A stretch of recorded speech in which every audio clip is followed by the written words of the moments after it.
following content may contain strong language, controversial opinions, raw conversations, and high levels of accountability. This channel covers business, culture, economics, current events, and real-world commentary. If you're easily offended, this may not be the stream for you. Viewer discretion is advised.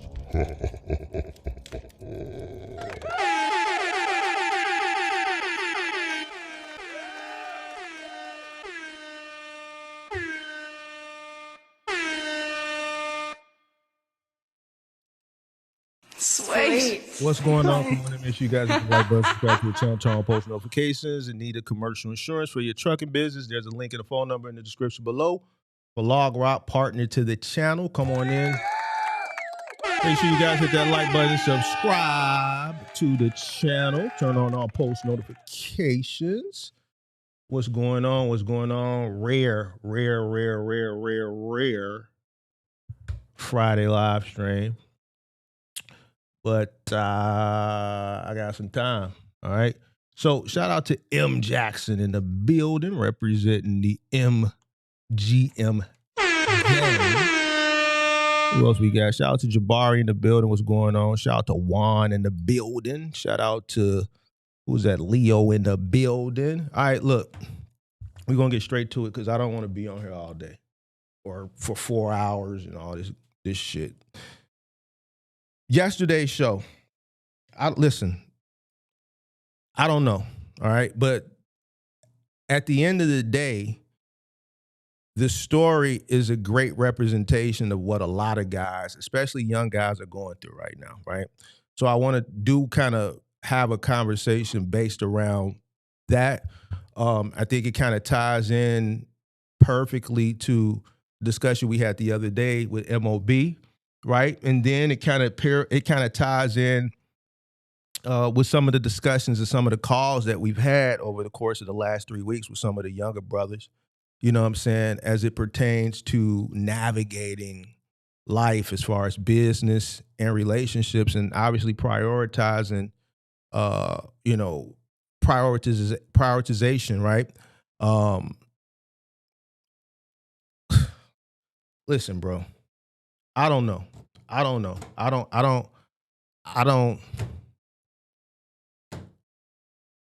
All right. But we're going to get into it today. Something else that came up yesterday, literally about 5 or 6 people reached out to me and sent me a link to a video. One was another content creator, pretty much the only content creator that I do have a rapport with, a healthy rapport. I really don't have healthy rapports with a lot of these guys for, various reasons, But the one that I really have a strong relationship, who's been solid ever since I came into this space, sent me something. And then like 4 other people, like actually one of my homies sent it to me. The content creator sent it to me, and then like 3 just people that DM'd me this particular post that happened, I guess 2 days ago on Instagram, and they want my thoughts and reactions. And I see another content creator in the comments kind of in that post kind of challenging some of the things that were said in this post as well. So what I'm going to do is I'm going to react to that first, right? And then we'll get into the lecture today. And if we have a little time, I'll open up the phone lines. But I'm not going to be here to 7 o'clock like yesterday because I need to go get ready for the weekend and shit like that. All right, so without further ado, let's get this show on the road. Shout out to Juan, shout out to Leo, shout out to Spoken. Ain't seen you in a while. Make sure y'all hit that like button. Listen, we're not going to get started until we get to 20 likes, all right? I know it's Friday. I'm expecting a lighter crowd probably for about the first 30 to 45 minutes. YouTube is not sending out the notifications. So let's get the likes up. Shout out to Eddie. Eddie, ain't seen you in a minute. I ain't even seen you in the Discord in a minute. Eddie, what's going on?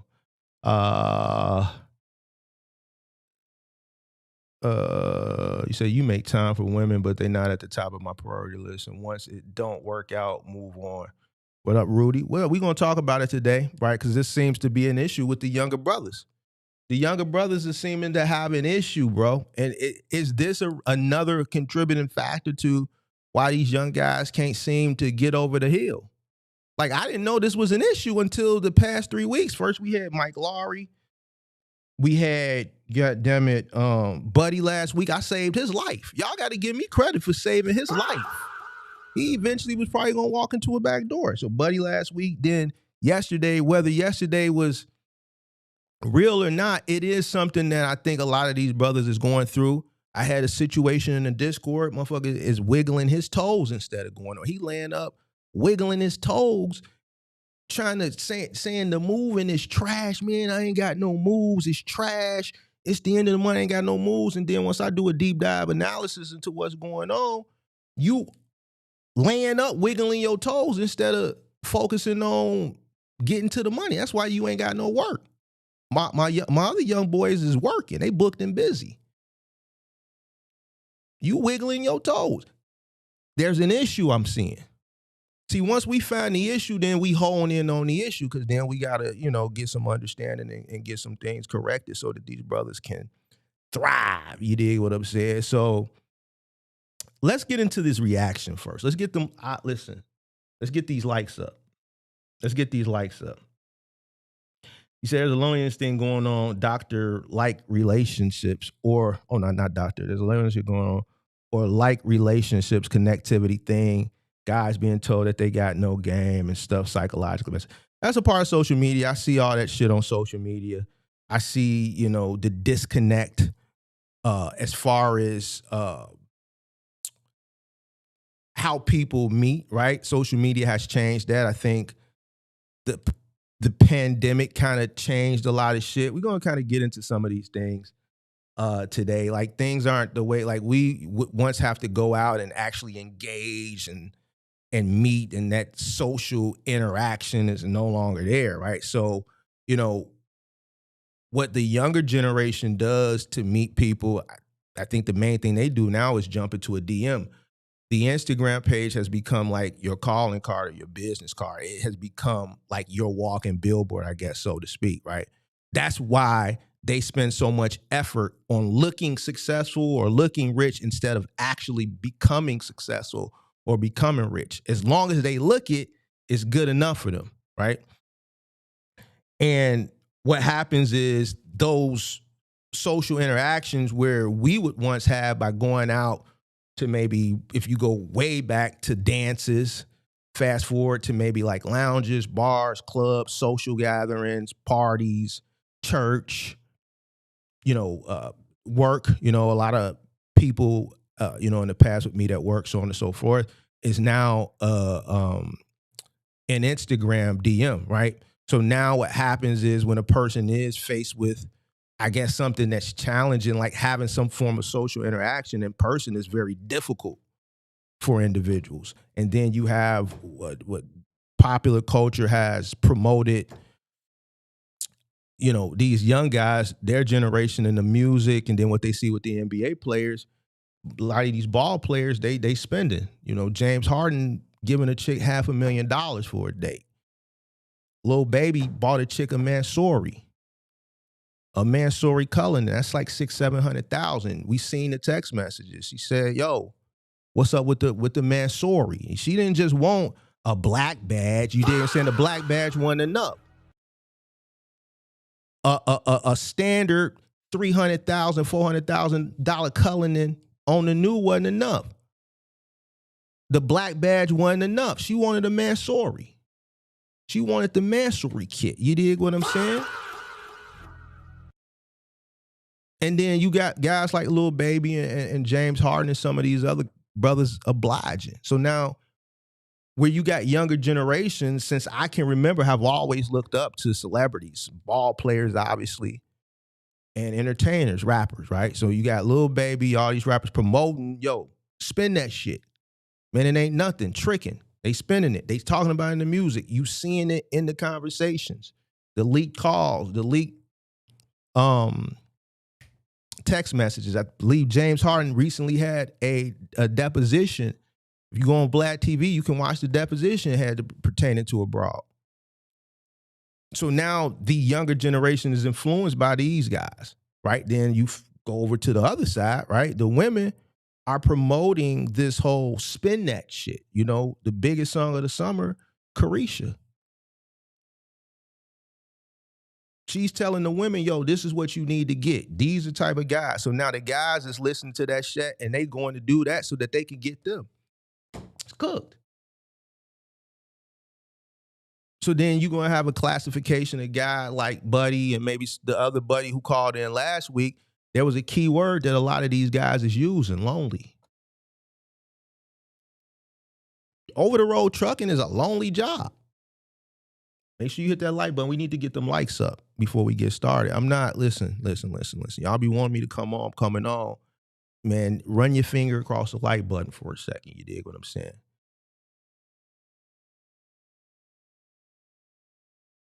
You got to have some guys, like the few guys, look at the pattern for the guys that have, because it's like it's always a trend, you know what I'm saying, with these calls. And this is the new trend, this loneliness shit. And I get it.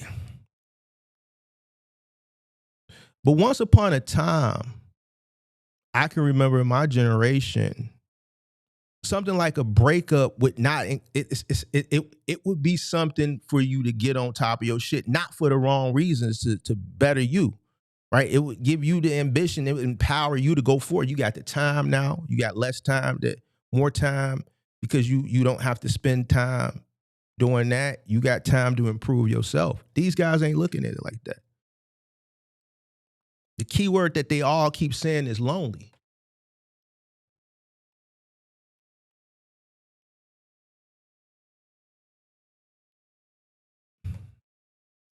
And what popular culture has done, it's kind of reversed the roles, and the women in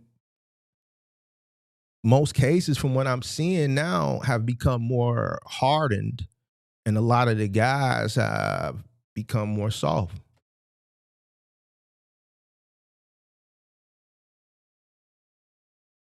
I literally saw a guy, I told this story before I was in the Nike store, right off Cottage Grove, for all my guys that's representing the crib. I was on Cottage, like 87th and Cottage at the Nike store. Maybe about 4 or 5 years ago, bro. I swear for God on everything I love, bro. I never forget this, bro.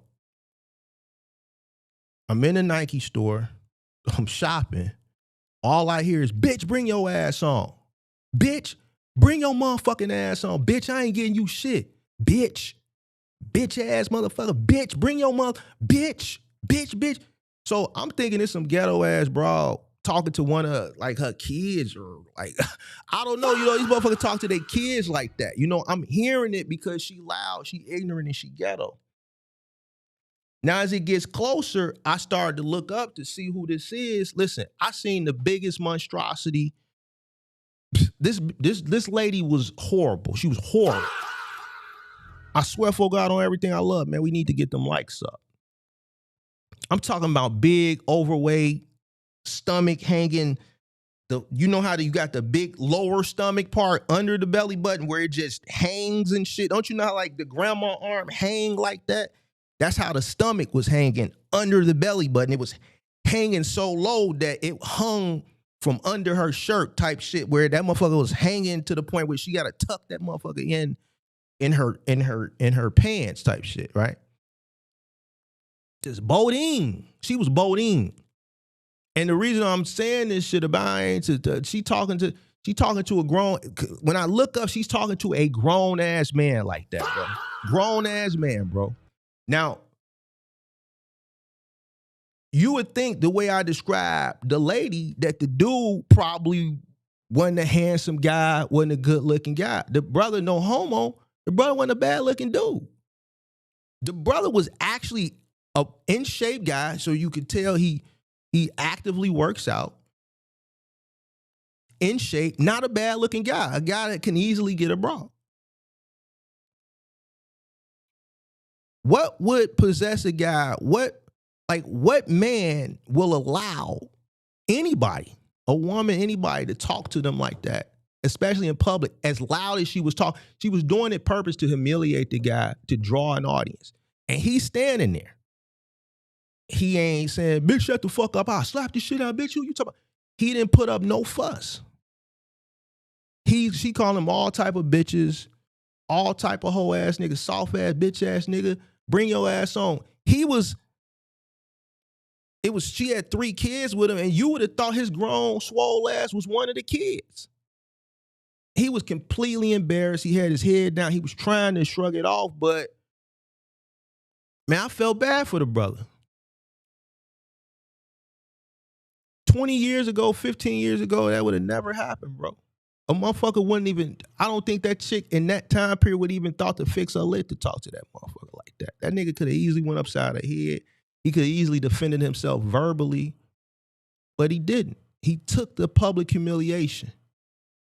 Why? Well, what's known don't need to be explained. So that kind of goes back to what I'm saying.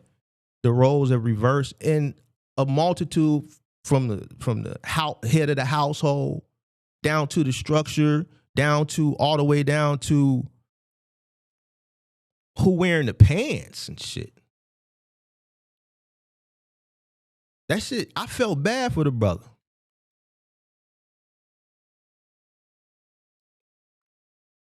But it was a great representation of kind of what I'm hearing and seeing in some of these conversations, bro. Like, I don't know, bro, but let's get into this reaction. Make sure you hit the like button, then we'll get into the lecture, man. And then maybe I'll take a few calls. Now, this video, this reaction, Buddy been around for a minute. I ain't never reacted to Buddy.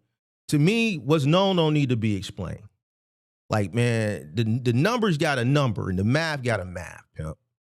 All right, so let's get into, and I really should wait and do this on a whole nother day, because then I could do a whole lecture on how, like, fuck it, let's just get this shit out the way, bro. Let's get this shit out the way.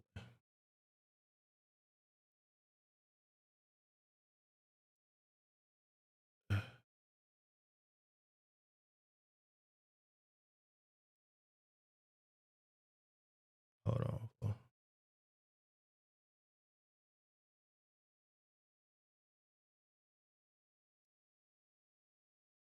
How do you blow it up? I want to make it big so y'all can see it.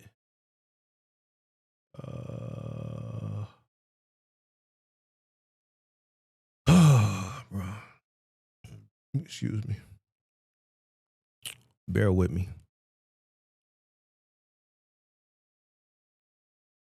Truck, right? I started off with 1 box truck, right? And I was able to get my dream car, which is my Lamb truck, right?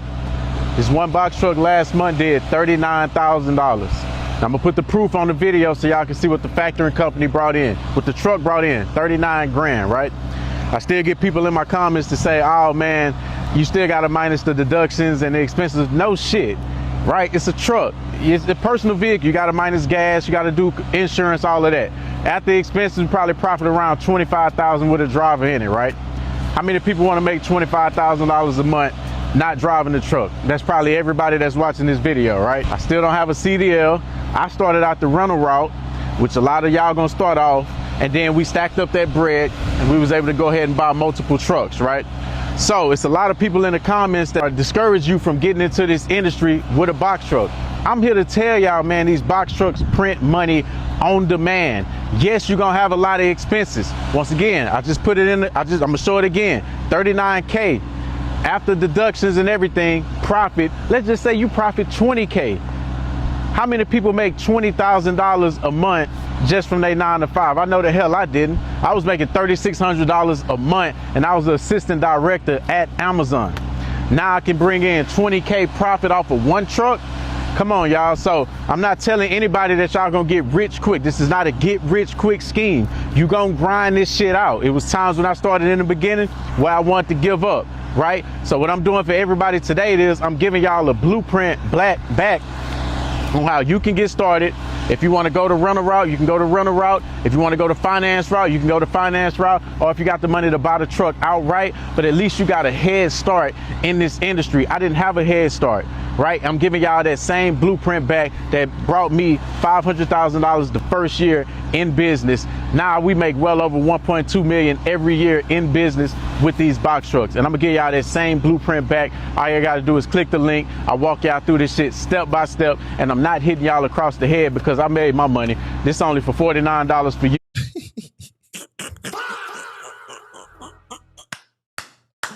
The man said he not hitting y'all upside the head because he made his money. It's only $49 though. There you go.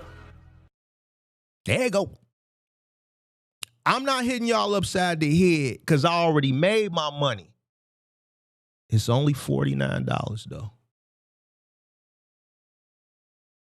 Now, when people send me videos, there's always, every now and again, I'll get, you know, this video, I guess it kind of went viral because there was a lot of people, I guess, been challenging him.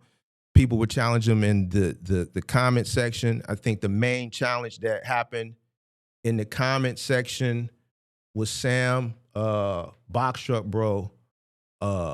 This a lamb truck. Now, for some strange reason, there's no comments.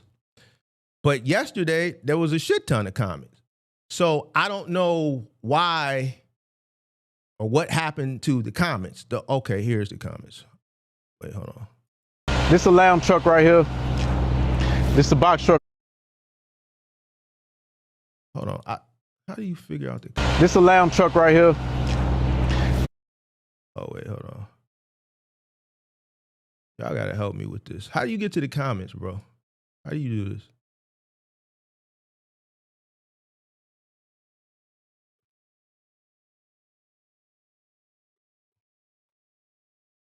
Where's the fucking comments at? Did he get rid of the comments?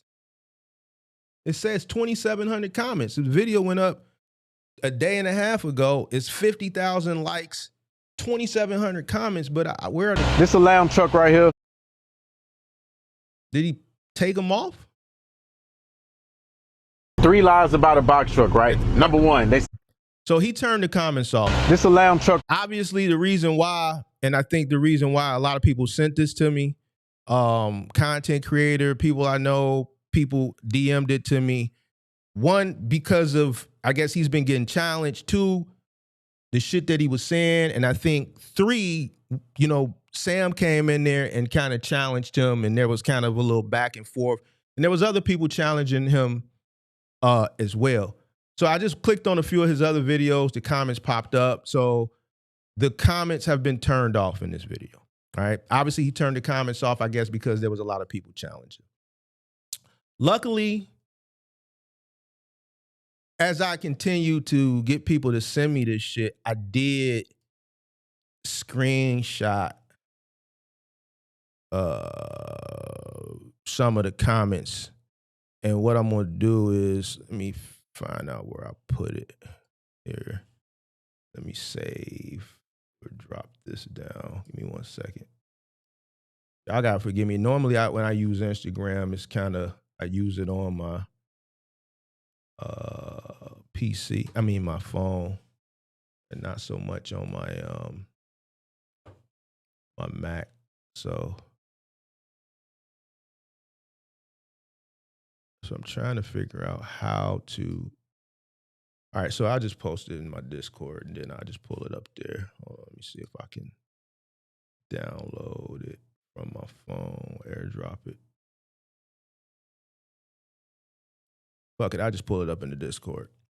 All right, so what I'm gonna do is I'm gonna play the video back, and then I'm gonna stop it and then react to some of the shit, because some things were brought up as far as the screenshot, the $39,000 the truck grosses, and then I think he said after $39,000 gross, it nets about $25,000. That's where I saw a lot of people challenging him at. That's what people hit me up. Content creator challenged that. The screenshot, I'm gonna address that, and then we're gonna get into the lecture. This a lamb truck right here. This is a box truck right here, right? This is my box truck, right? I started off with 1 box truck, right? And I was able to get my dream car, which is my lamb truck, right? All right, so the box truck and the lamb truck, all right? What I saw in the comments, you know, a lot of people ain't as naive and as green as they were during the pandemic, right? a lot of people have caught on to social media influencers and how they use certain tools to market whatever it is that they're trying to sell in whatever space. It could be trucking, specific niche of trucking, box trucking, credit repair, real estate, health and wellness, just every single sector of social media. Influencers have taken the Ty Lopez method. I credit him to spearheading this whole influencer thing, using tools to market whatever it is they're trying to sell. There was a lot of challenge, right? This is my lamb truck. This is my box truck, right? When I first came into social media, like, to me, and you've heard me say this shit, I said, man, these people are stupid. I literally said that. I said, y'all niggas are stupid.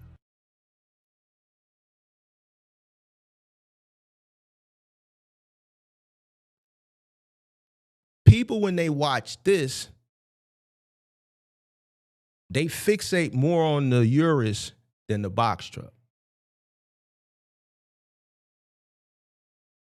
The whole purpose of getting the box truck is really to get the Urus instead of building a successful business so that they can build a great quality of life. Kind of goes back into some of the lectures that we've been talking about, the whole looking successful. Influencers know this. They spend money with guys like Ty Lopez and Grant Cardone and some of these other guys. What's the African, Bundu, all these guys, to teach them how to do this. Because they know most consumers are stupid. I'm not saying consumers are stupid. The top salespeople in America will tell you, when you take their course or when you go to their little conferences and you spend $20,000 and $30,000, $40,000 and you become a part of that secret society, they don't talk the same way that they talk when they're online doing the free content. They give you the harsh reality. They tell you most consumers are fucking stupid. And they prey on that fact. Hence the lamb truck. Hence him saying, this is my lamb truck. This is my box truck. This one box truck last month did $39,000. This one box truck last month did $39,000. Is it true? It's a possibility it could be true. I don't know the inner workings of his business. Is it realistic? No. Why could it possibly be true? He could have a contract that pays exceptionally well. I don't know. He probably does. I don't know. I know he's been criticized for a very long time, and the comments showed that. Like, is it possible? Anything is possible. Is it realistic? No. I'm gonna put the proof on the video so y'all can see what the. Now, the proof here is where because 5 or 6 people reached out to me yesterday and shared this. The content creator, I'm not going to say who the content creator is. If you know, you know, right? There's only one content. Well, outside of cars and crib, I'm speaking as far as box trucking is concerned. And said, yo, this screenshot, you could literally just take this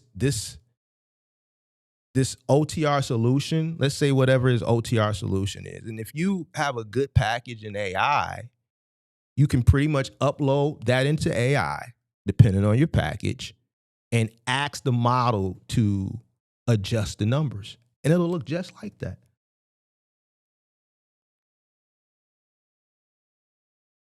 So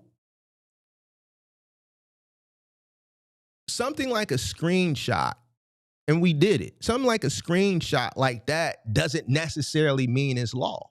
In today's world that we live in, with the advancement of technology, primarily artificial intelligence, AI.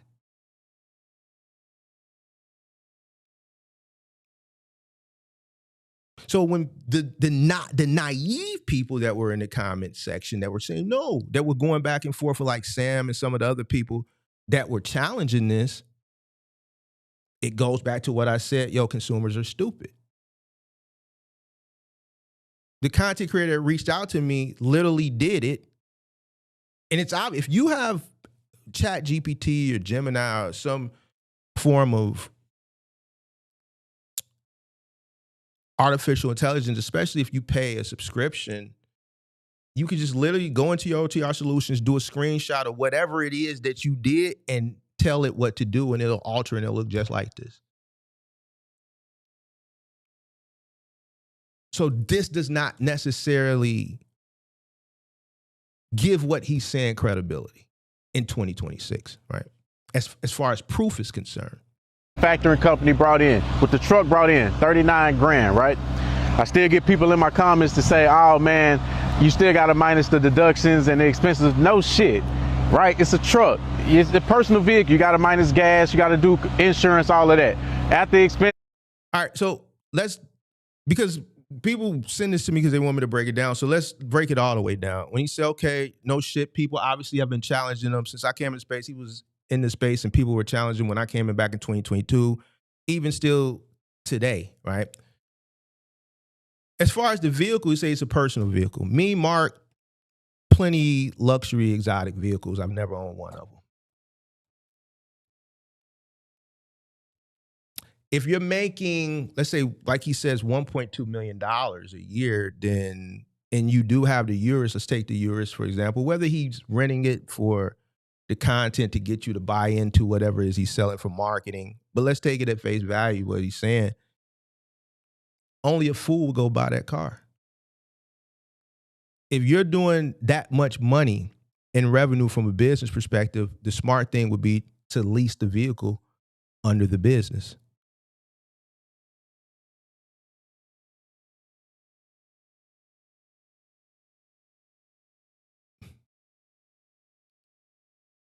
Any smart business owner will tell you that. Especially if you have a truck. Let's go deeper. Let's say his margins are what he says they are. You got a truck that's generating gross $39,000, right? And he's saying his net on that $39,000 gross is $25,000, right? That's what he said. That's a big profit margin in trucking. Is it realistic? No. But if you are grossing damn near 40,000 and you're taking home 25, that means you got a lot of cash, bro. If your margins are that good, that means you got a lot of cash, which means at the end of the year, you're going to have what? You're going to owe what? You're going to owe what? Y'all quiet in the chat. I know you listening, but we're going to get some engagement. If your margins are that good, which is not realistic in trucking, if your margins are that good, you're going to have a lot of cash, and at the end of the year, you're going to owe what?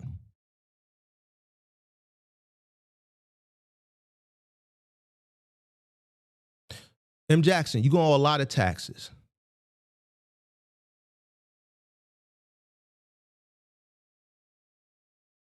So now let's expound on the personal vehicle. If your margins are that fucking great and you're that fucking smart and you can sell courses and shit to help people be fucking smart, to me, that's not smart. Now, somebody's going to watch this and call me a hater, right? I get it.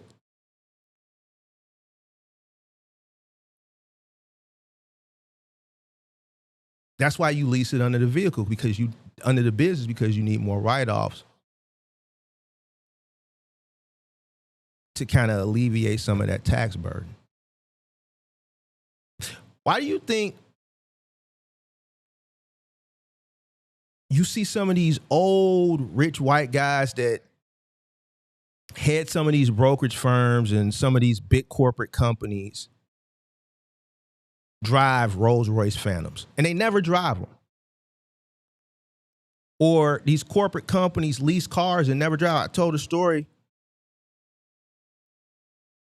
the last time I took my mom to get a vehicle. She's stuck on Escalades. That's all she drives, every Escalade. She just gets a new Escalade over and over and over again. But I was trying to say, why don't we go look at the G-Wagon? We went, Mercedes, there was one that was 3 years old It had 1,500 miles. It had just came in on a lease, came in on a corporate lease. For 3 years, that vehicle, that G-Wagon, only had 1,500 miles on it. Why? Because whatever that corporation is, fuck it. Let's just go lease this $250,000 SUV and park it, write the lease off. I'd rather write the lease off and park it, and this be a take-home vehicle for the president or the vice president, even though they clearly never drove it, but we rather pay this fucking $4,000, $5,000 a month lease than just hand it over to the IRS.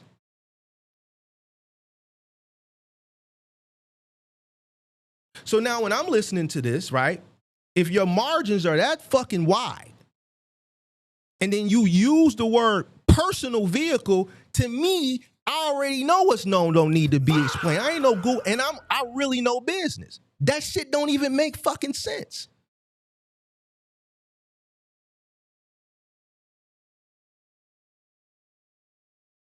If I got that much cash, why would I go get a Urus personally? When I'm looking for it, I need fucking write-offs. If I'm keeping that much money, why do I want to go give it to the government when I can still drive the car, still get the look? So when I read the comments, I don't see this type of challenge because most of the people really don't understand business. See, me, I can see through the bullshit.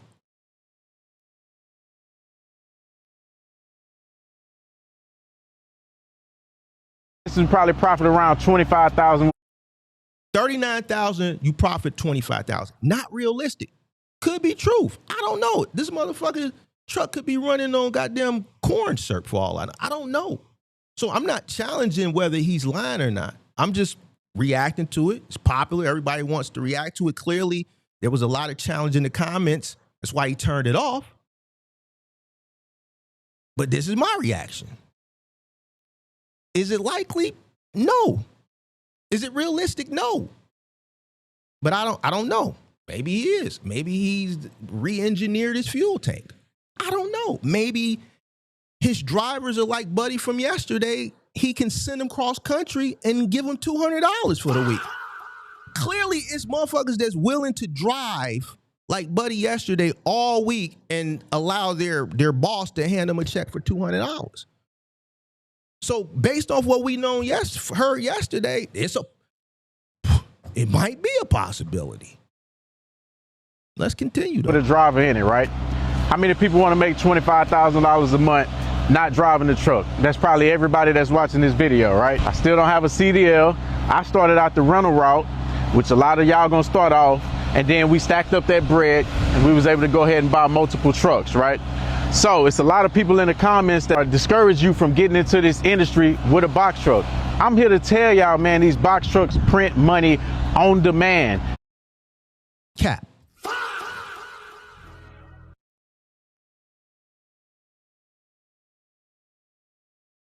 Box truck does not print money on demand.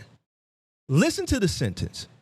And this is why I don't really do box truck content no more, bro. Because I'm gonna be honest with you, I'm gonna keep it a G with you. I think a lot of the people that come into the box truck, I think not everybody, a lot of the people, not my community. My community ain't stupid. But I think a lot of these naive people, how I'm reading between the lines and I'm reacting to this shit and breaking this shit down from a business perspective, right? These motherfuckers can't do it. That's why when these motherfuckers, they don't fuck with me, bro. I dare one of these motherfuckers come over here and try to challenge me, bro. You know, I've been trying to egg them on for years. They won't do it.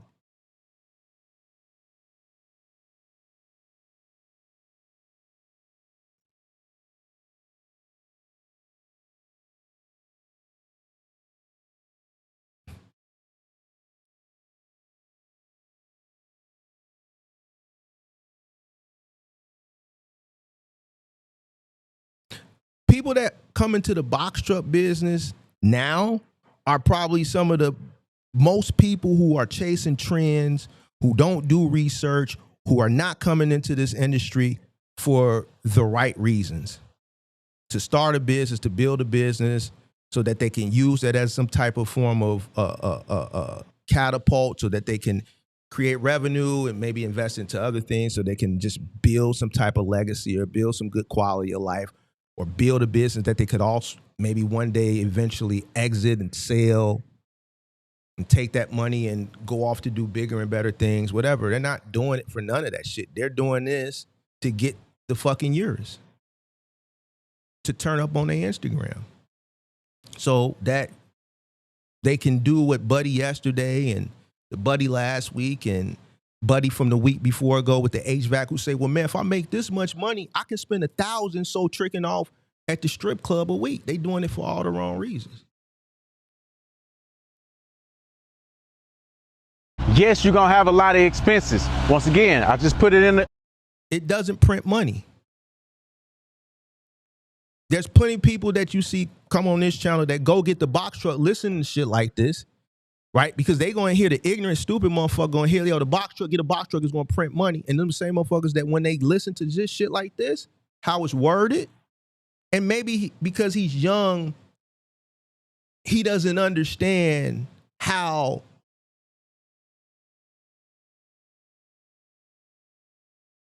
the verbiage that he's using and how he's presenting it can be misleading, right? Or maybe he does. I don't know. I don't know him. I have no desire to know him. You dig what I'm saying? I'm just breaking it down from a more seasoned entrepreneur, business guy, also an older man, on how when you present certain things certain type of ways like this, it's completely misleading, which I think ultimately leads to a lot of the challenges that he's had in his comments, to the point where he keeps reiterating, a lot of y'all be in my comments, a lot of y'all be in my comments, a lot of y'all be in my comments. To the point where the largest box truck influencer actually came into the comments and challenged him in this video as well.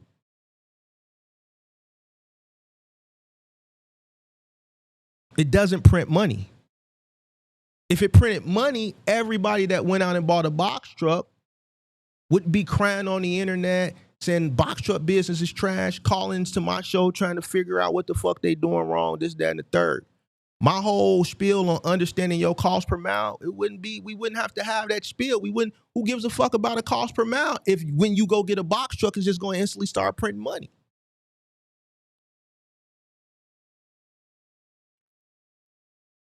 The only thing that I know that I can think of offhand that could print money, and that don't really print money like that. There's a risk associated with that. You got to be able to maneuver, is the dope game, and the dope game don't print money like that.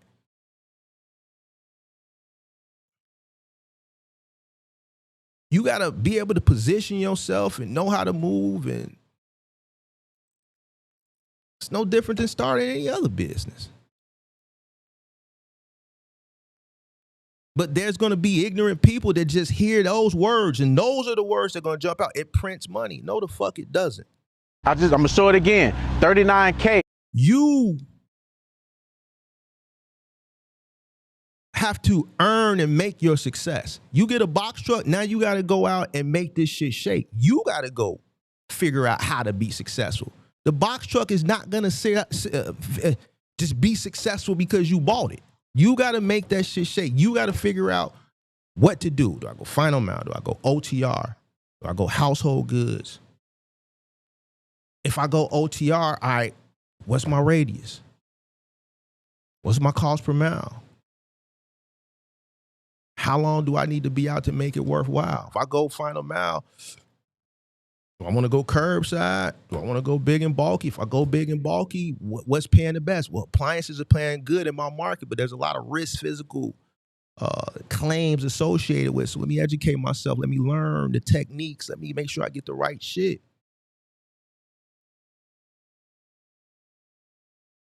Marseille household goods moving is where the money is. I've seen examples of that. People come up and credit them for that. But man, Joe, I got to be physically fit. I got to make sure I got the equipment. The licensing and the insurance is way higher for that. I have to be able to market myself. If nobody knows my business exists, what good is the box truck? I got to go out and shake hands, rub shoulders, do good jobs so people can leave good reviews.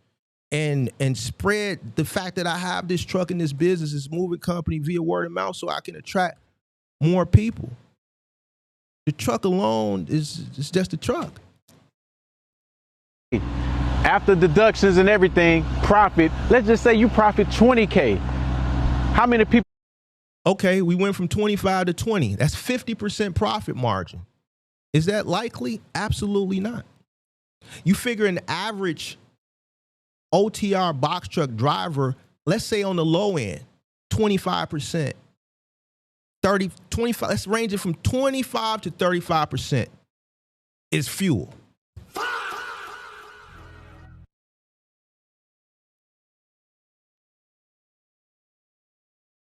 You got to factor in your rental costs, right? Because these guys pretty much promote rental. So rental costs and or your finance cost, your insurance cost, your tolls, your maintenance, you're over the road. So you have to eat, whether you going and cooking in your truck, going to Walmart, buying food, cooking in your truck to save money, or you're eating at the truck stop. There's other costs that are associated with it as well. So what the likelihood of a 50% profit margin is highly unlikely.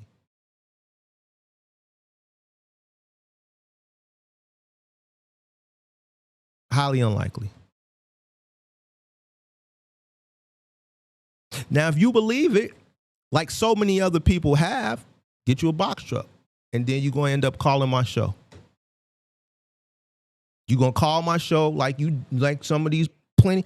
It's hundreds of cases of people, man, Mark, I didn't like you at first because I was saying the same shit that I'm saying now, right? Because what I'm saying don't sound cool. It don't sound fun, right? What he's saying sounds cool and sounds fun, right? And it sounds realistic to you because your ultimate goal and desire is to get a euro so you could go fuck a bitch, right? What I'm saying sounds like work. Sounds like a lot of work, physical and mental, and you ain't really with that shit. Man, fuck what Mark talking about. And then 3-4 months later, you got to call in my show and say, man, Mark, I didn't like you at first, but man, Joe, you was right, man. Then you gonna end up on a clip.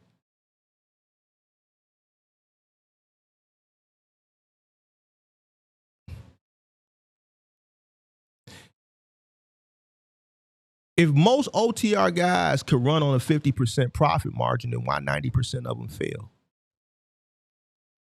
So when I process shit because I'm fucking smart and I'm intelligent and I'm not stupid and I don't let goofy motherfuckers send me off, why you can't do the same thing? Because when you sit down and you think and you process what a person is saying and then you take that information, put it in your back pocket and then sometime pull it out and process it, by doing your own research, you would understand this shit yourself. But most people don't do that.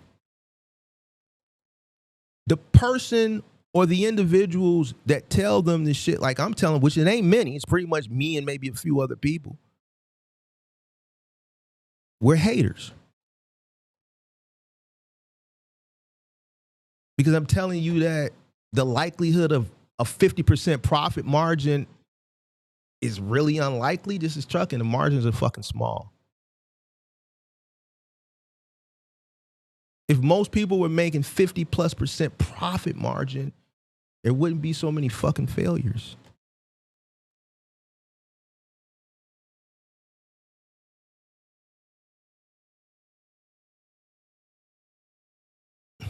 People make $20,000 a month just from their 9 to 5. I know the hell I didn't. I was making $3,600 a month and I was the assistant director at Amazon.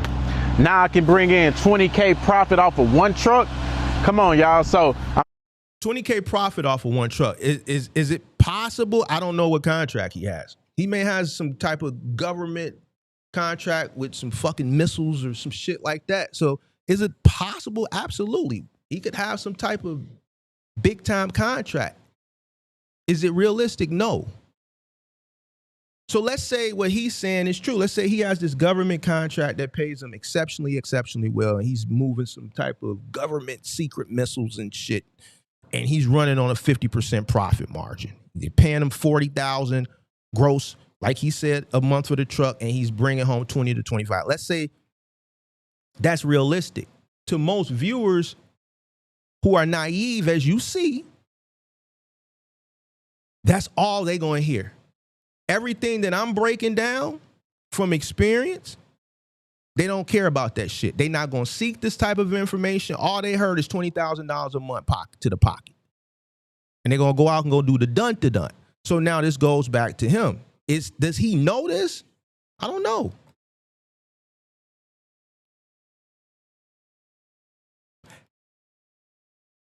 From the 4 years that I've been doing it, and I've seen his content here and there, I don't watch it. But if this is recent, 2026, and he's still spitting his rhetoric, which has been scrutinized heavily, which is why he turned the comments off, I would think he does know it. Well, Mark, why would he do it? Because there's always stupid people coming into this industry that's going to keep buying the products. Every year there's going to be some retard idiots that come in and don't do their own research and hear these high exorbitant numbers and see the Lamborghini, and that's enough for them to just go ahead.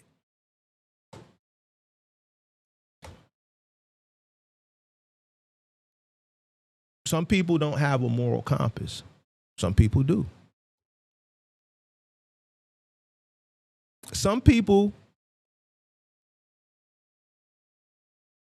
don't believe fat meat is greasy. Some people do.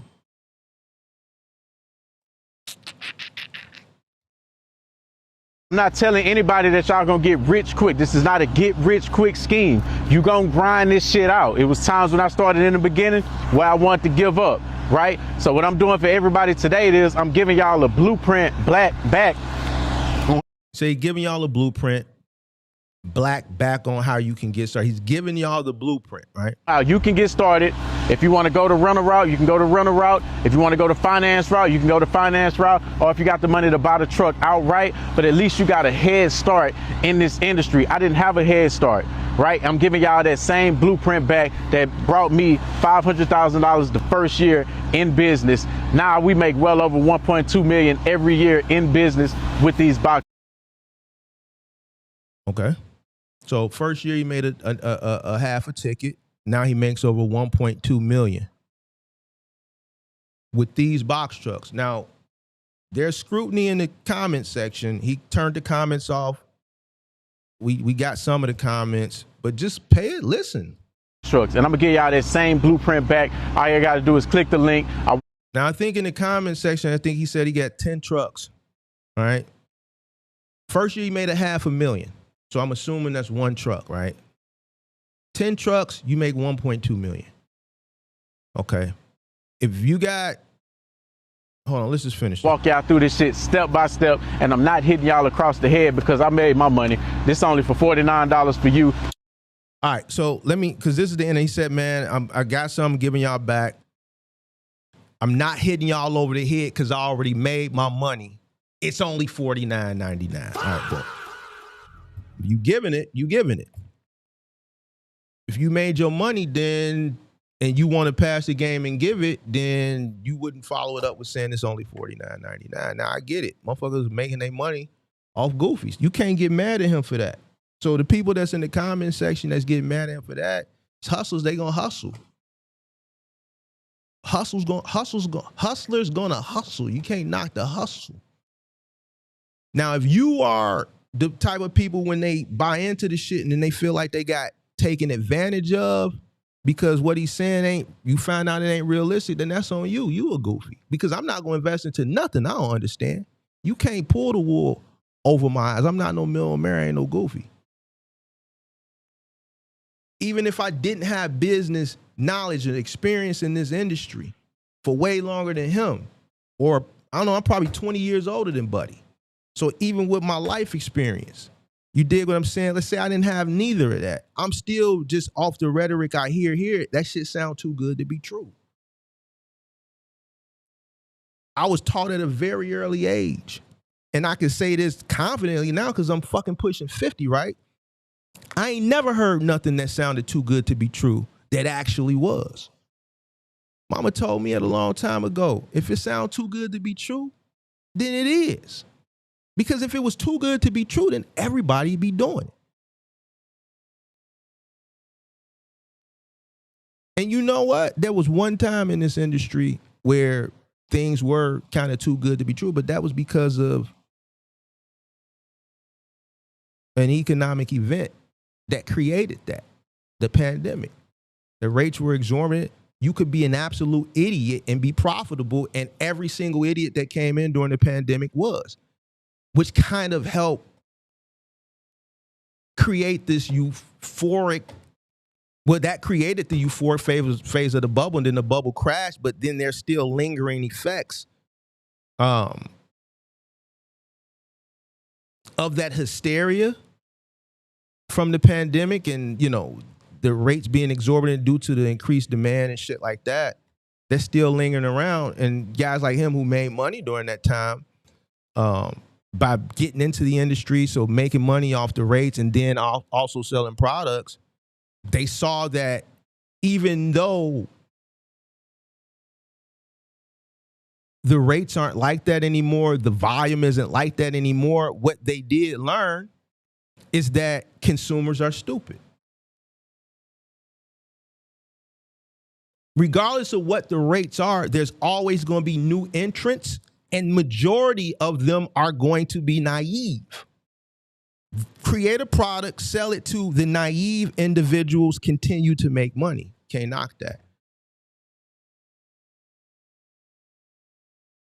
It's up to you to understand what you're investing in, not nobody else. It's up to you to not get sold a dream and get sent off like some of the people that have come up, like the lady earlier this year who called in, who let information mislead her to the point she quit her, think she had a government job, withdrew down her 401k, came out here, lost it all in 3 months, and now she out here selling that box at the truck stop. I ain't making it up for theatrics. She said that out her mouth. Go listen to the fucking call on the content.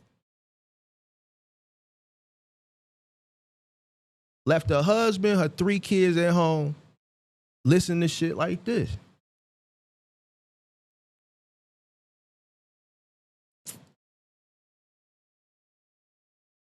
Let's look at some of these comments, bro. Then we got to get into this other shit because I spent too much time with this shit. All right, so I pulled up, we got a screenshot on some of the comments. Where is that? Let me move that out the way. All right. So Sam came in there. He said 1.2 million a year is 100,000 monthly. Math ain't mathing. Somebody responded to Batrabo, said this nigga always lying. So that kind of alludes and goes back to the fact of why throughout the video he kept saying y'all always be in my comments, because there's a history with this particular individual as it pertains to the shit that he be saying. I don't watch him. You dig what I'm saying? I have no desire to watch box truck content for obvious reasons, right? He responded to Sam. He said, I didn't say one truck made 1.2 million. That's my business revenue from multiple streams of income. I didn't say one truck made 1.2 million. That's my business revenue from multiple streams of income. Leasing on owner operators under our partnership authority and operating my own box truck, which does $400K annually off the contract. Somebody responded to Sam and said he literally just broke it down verbally and physically showed you his revenue. That's where someone sent me the chat GPT and how it was altered, right? Now, there were other comments that obviously, you know, were kind of challenging him as well, but obviously I didn't, this wasn't posted in the screenshot, and he turned the comments off, I guess, because of all the back and forth, which to me is, I don't want to say it's a red flag, but it's alarming, right? Because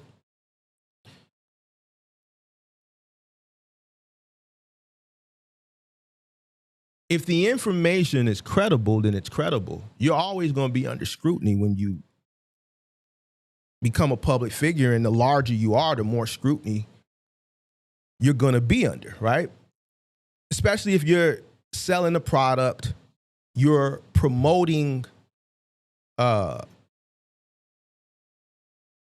you're using marketing tools like Lamborghinis, and you're saying things like a box truck literally prints money and you're going to make 50% plus profit margin and shit like that, because you're going to have naive people. They're going to buy into it, and then they're going to see that that's not true. And the longer you preach this rhetoric, the more reviews and the more people that believed it or came under your tutelage and saw that that wasn't true. As time goes on, they're going to come back into your comment section and call you out. Right? So we're 4 years removed from the end of the pandemic. I say the pandemic kind of concluded, I would say, sometime around Q3, Q4, 2022, I would say, right?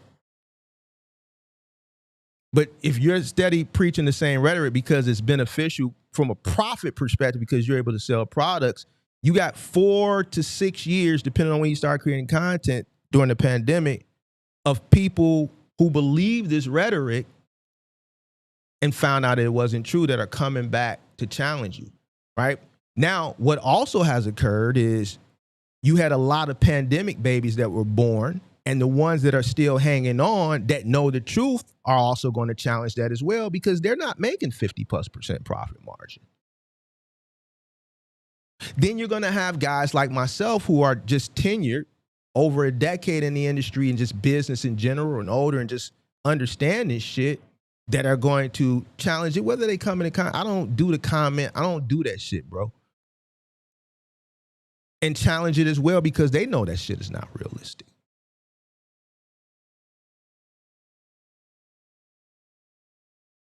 But if it's law, it's law. When I first started creating content, people challenged me. Why did they challenge me? And the people who've been following me for years, you guys remember this. Because a lot of the shit that I was saying,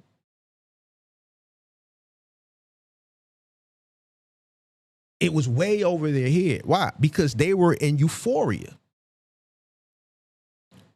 I started in April of 2022, so it was the beginning of the winding down had kind of started.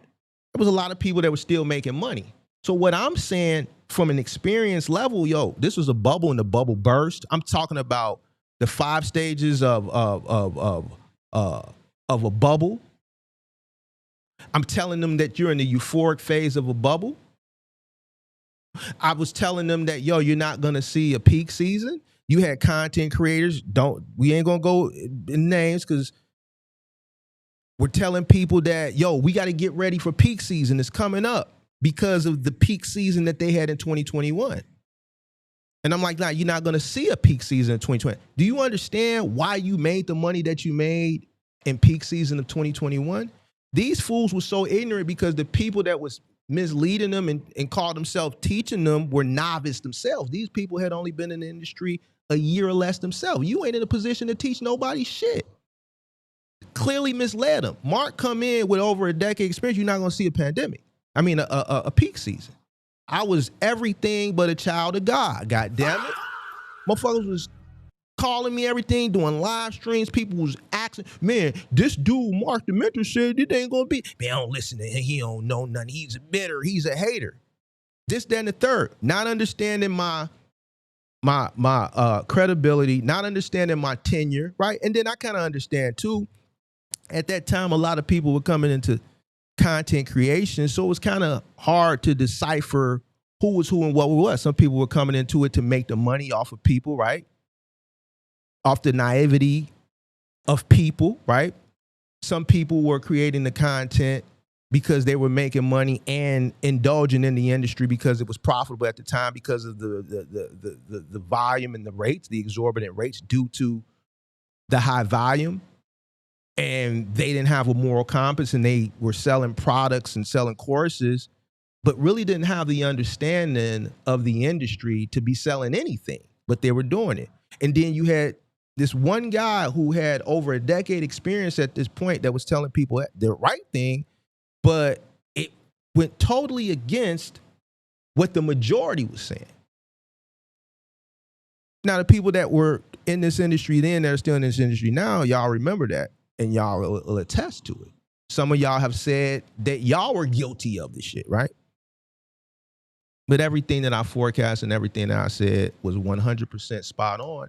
And majority of those people that were misleading back then are nowhere to be found. A lot of them came back on YouTube crying saying the box truck business was trash. But 3 months ago, you was telling them shit like Buddy right here.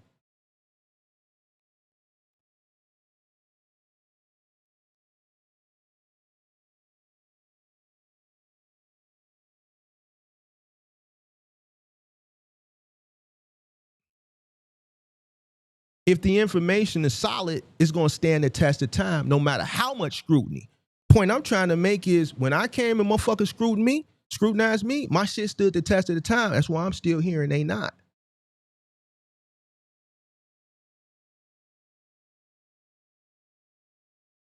That's why people ain't in my comment sections like that scrutinizing, because they have a history and a rapport of misinformation to the point motherfucker gotta cut that shit off.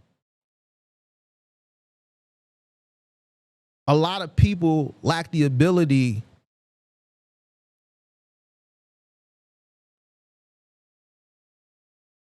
to just, not understand that if something sounds too good, I'm just gonna make it simple. If something sounds too good to be true, then it is.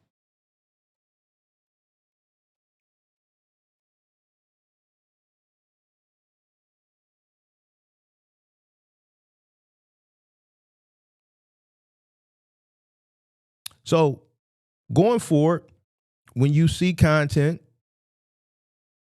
it's your job to take the information, right, and do a deep dive analysis on whether it has some form of validity, some credibility or not.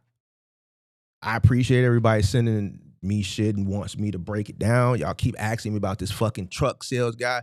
Listen, y'all gotta, and I appreciate the fact that y'all come to me like, Mark, we know that you gonna keep it solid. What you think? But sometimes y'all gotta use y'all own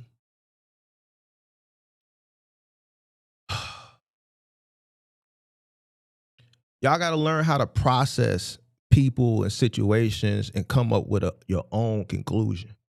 Some of this shit is just cut and dry, bro. It's just easy, bro. It's just simple. Like if you just listen to what a motherfucker say. I broke this shit down from the car to the margins and everything.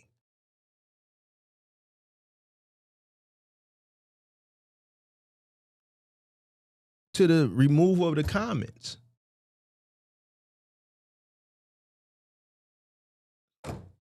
So it's what it is, bro. Make sure you hit the like button, subscribe to the channel, turn on post notifications. Now that shit went too long. It took me an hour and 15 minutes to do that shit. So I should have just waited to do that. All right. Yesterday, and over the past couple of weeks, we've had some young brothers that have called into the show. Listen, I don't know, bro. I don't know. I don't know. Somebody in the chat said T4 is trying to play him or her. Make sure you hit the like button. Let's get those likes up to over 40. They paying you 250 to 40 to 50. Stop shaking my head. They trying to play me. Who's paying? So what do you expect, bro, for a small parcel? That's the average. I'm pretty sure you're in a cargo van. That's not a play. That's just what they pay.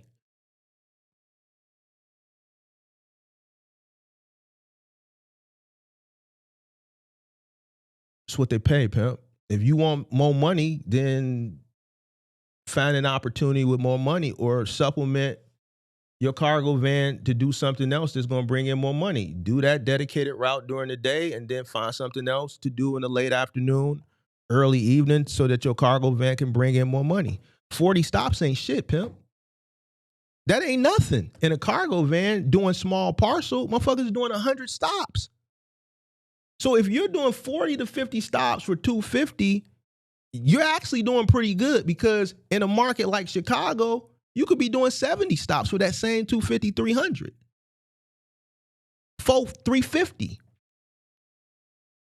maybe for $60, $70 more. Yesterday we had a call, right? That kind of, it kind of, and I'm gonna call this dude because I want him to listen in to the show, because he influenced it, and then the guy from last week, and then Ty, and then Mike, be this whole little fucking, I don't know. These guys are kind of like,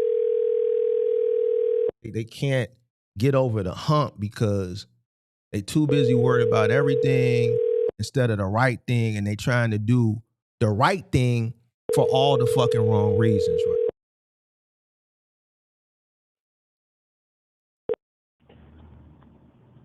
Hi, you've reached Anthony Lombardo. Sorry. All right, so boom. And I wasn't planning on doing this lecture, right? This is not a lecture that I was planning on doing. But, after yesterday, I said, man, there's a problem. But we need to kind of talk about this. And a lot of these young guys' life, their entire life, is getting redirected based on relationships. And that's a problem. Brother, yesterday, government job in California, left his government job in California, according to him, where he was making $4,000 a week, which I believe, and left it because his partner, his girlfriend, broke up with him. So I want y'all to think about that. $4,000 a week, government job. You leave it because some girl of 6 years decided that she wanted to end the relationship. The guy was heartbroken. He was miserable. Eventually quit, moved to Florida, admitted to squandering away his savings, right? From the transition of California to Florida, but squandered away his savings once he got to California, proactively dating women looking to replace, I don't even say what he lost in California, but what he was running from in California, running from California.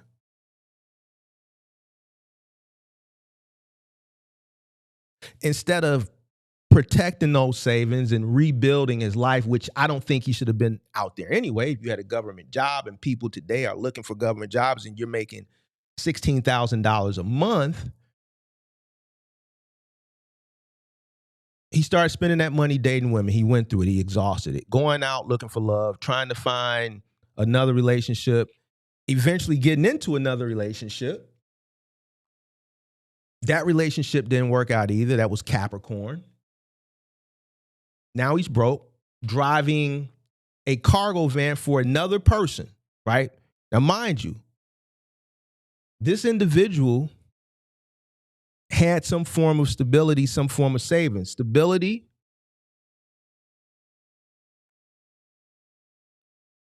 $4,000 a week.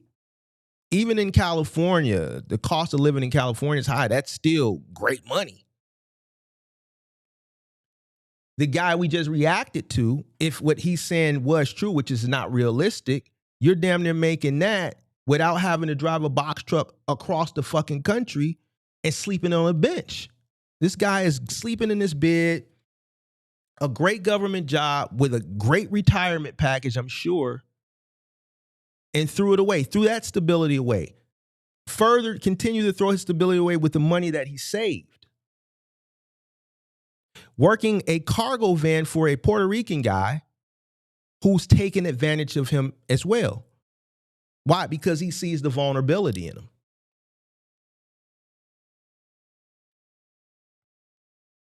Worked an entire week for $200. Completely taken advantage of.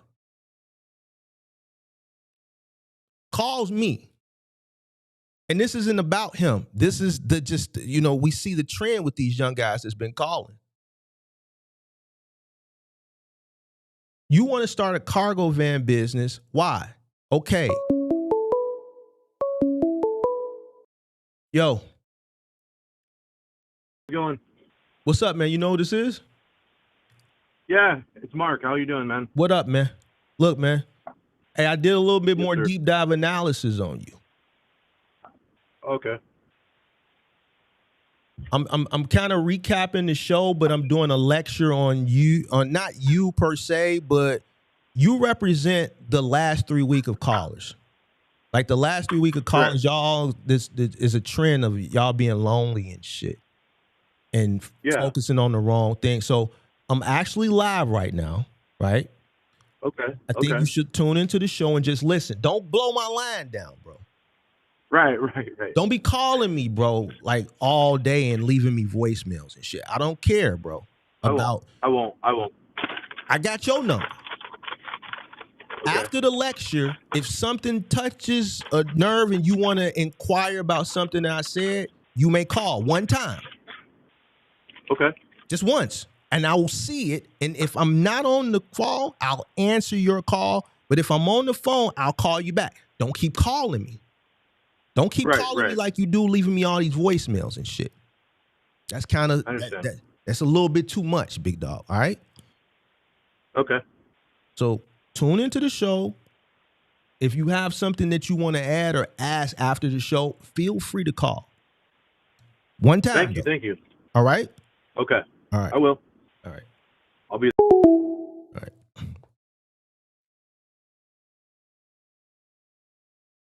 Now, as much as we talked to this guy yesterday, one thing kept coming up. It was his ex. He wants her back. He still loves her. He wants to get his money right. He wants to start the business. So he says to get her back. So I'm sitting here thinking, do you really want a cargo van business?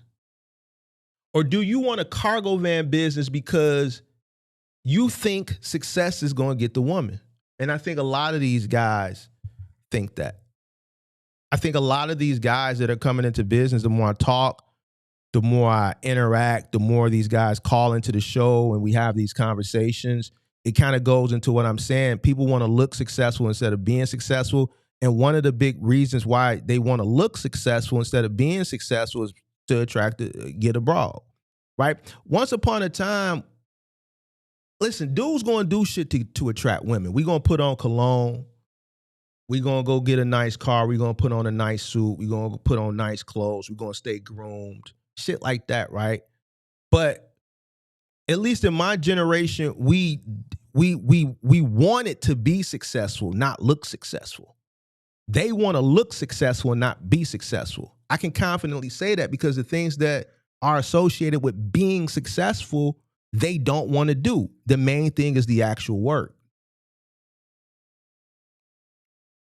The delayed gratification. They want instant gratification. Those are two different things. Looking successful and being successful. And that's what I want to talk about today. The other day I talked about MOB, right? And whenever you say something like money over bitches,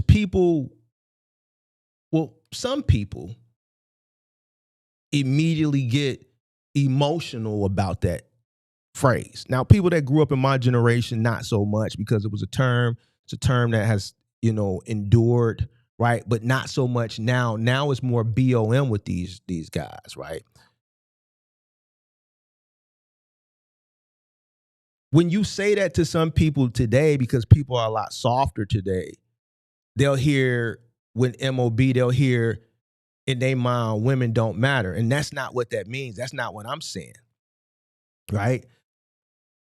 I'm not saying money is more important than relationships. When Pac said it, and kind of popularized it, I don't think he meant it either.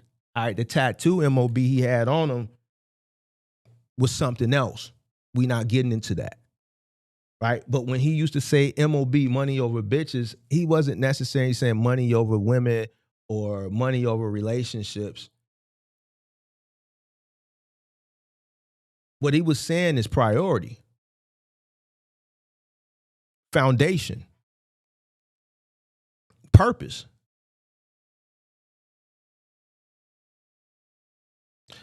Yesterday's caller, the caller last week who,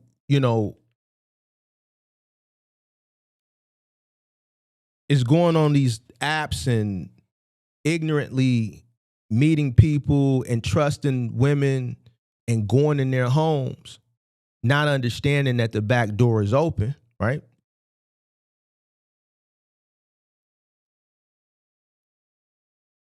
Are the perfect examples, even Mike Lowry, of why I had that conversation, and furthermore, why we got to follow up on this shit today. You cannot continue to sacrifice your foundation for feelings and emotions. You can't. The guys, y'all can't, bro. Y'all young guys, y'all can't continue to do this shit. It's not a men versus women thing. I tell a woman the exact same thing. Don't destroy your career chasing a dude. Don't drain your savings chasing a man. Don't drain your savings like Buddy did yesterday chasing a woman. Don't destroy your business chasing a woman. Don't abandon your purpose because a woman decided that she wanted out of the relationship, or vice versa.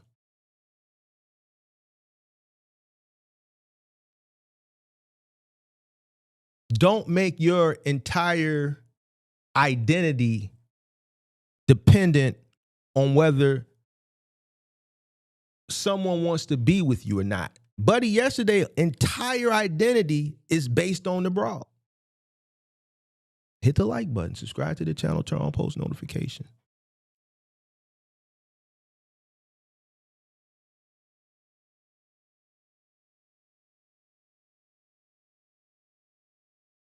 You have to be responsible for your life. Mike Lowry, talking to Ty. I keep forgetting Buddy last week. The guy yesterday. All you young men, what you have to realize is you have to be responsible for your life, because relationships will end. Relationships can and they will end. That's the reality. I've talked about my journey when I was building my moving company, Final Mile company, right? If you've been following the channel, there was 2 4-year relationships between 2010 and 2020, right? They both ended. If the first one that ended in January of 2014, if I would have acted like Buddy yesterday, I wouldn't be sitting here talking to you today. If I would have acted like Buddy that we talked to yesterday, that second 4-year relationship, I would have never been in it. Would have never met that person, would have never had 4 years of created memories with that person. You can't let a relationship stop you. I don't care how good the memories, how good the sex, especially if you're a business owner, bro. You got responsibilities. How do you tell your employee, yo, I can't come and open up today and get the keys out the lockbox so you can go do your routes so that you can put food on your table because my girl broke up with me and I'm too heartbroken, I can't get out the bed. So fuck it. Fuck the contracts. Fuck them trucks, man. Fuck y'all. And fuck y'all families too, because I'm sad. Like, get the fuck out of here, bro. So when he said, yo, I want to get a cargo van yesterday after saying all that, I said, nah, you don't need no cargo van. You ain't ready. You ain't even emotionally stable. When you decide to become a business person, nigga, you have to be, goddamn it,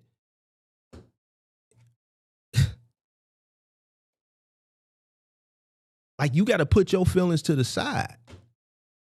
It's other people depending on you. The business is dependent on you. Your contracts are dependent on you. Your customers are dependent on you. If you in household good movement, how you want to tell you got 3 trucks, let's say, and you got 9 guys that's waiting on you to come give them the keys. You got 9 jobs. Each truck got 3 moves that day. That's 9 customers. It's the first of the month that need you to come because everybody's booked and today is moving day. Leases are up. But your girl decided last night she was telling you it's over with. So that's 9 customers and 9 workers that all depend. That's 18 people that are individually counting on you today. Fuck your problems, bro. Plus the business. That's why I said, yo, don't go get a cargo van. You ain't ready.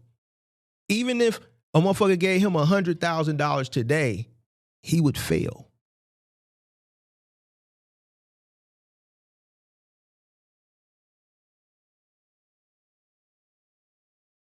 You have to be responsible for your life. Relationship that's the reality. They can end. Somebody can love you on Monday and they'll tell you Friday they done. What happens then? You just let your entire life collapse? No, you got to keep going. Now, this guy yesterday in particular, his biggest problem, well, he thinks his biggest problem is money. I don't think his biggest problem is money. He thinks his problem is that he doesn't have enough money to start his cargo van business based on what he was telling us yesterday. That's a problem, but that's not the problem, right?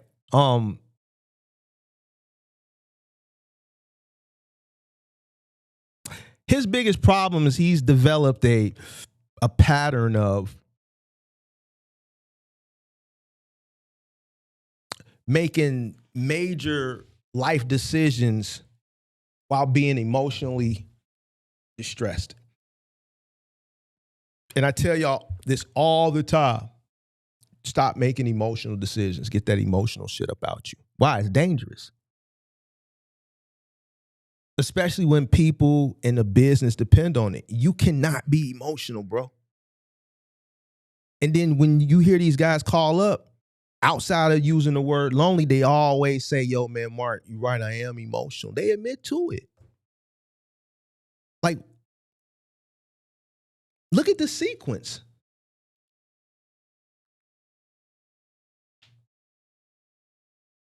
Relationship ends. Okay. You move across the country. Why? You're making $4,000 a week at a government job. You start spending your savings looking for another relationship. Get in another relationship. Relationship ends when the money is gone. Now you're more vulnerable working and getting taken advantage of by your boss. That individual needs to stop. Emotional. He could never be in that position, or anybody is in a similar position like that, successful as it pertains to business, because he's not emotionally sound.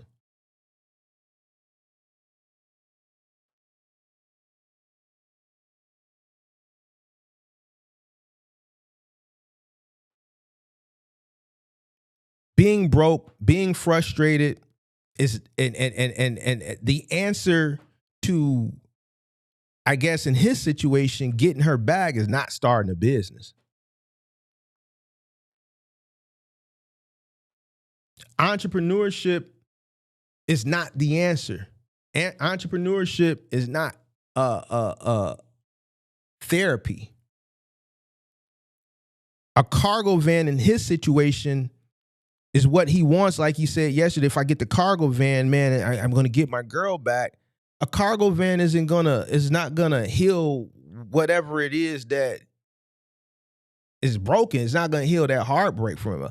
A box truck, right, is not gonna heal loneliness. If he was to get a box truck, it can't fix it. A lot of these guys, they go out and they start these businesses. I'm seeing this LLC is not gonna give you self-esteem, bro. The EIN ain't gonna give you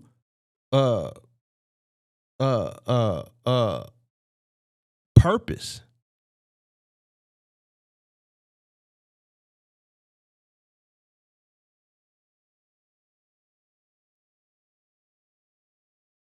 These brothers is going out looking to start businesses for all the wrong reasons. Why? Validation.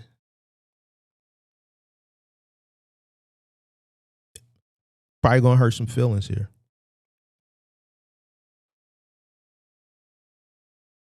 There's some people watching this that actually want success. There's some people that's watching this who don't actually want success as much as they want validation. For example, most of the people that call into the show, you see it. They want me to appease what they have in their head already. And the moment I don't appease it, I challenge it, right? And I give them the information that they need, which is the right information, the facts, they get upset. A lot of these young cats now, they want validation. Instead of coming to a person who they deem or they have some level of respect for to get the actual information, they formulate this bullshit shit and they want you to just agree with it. Nah, it don't work like that.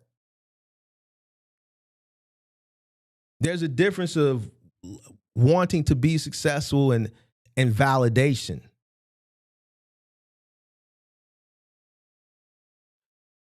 The guy who we reacted to earlier, right? Most people, when they watch that, they don't necessarily want the Lamborghini. He's using the Lamborghini Urus as a marketing tool.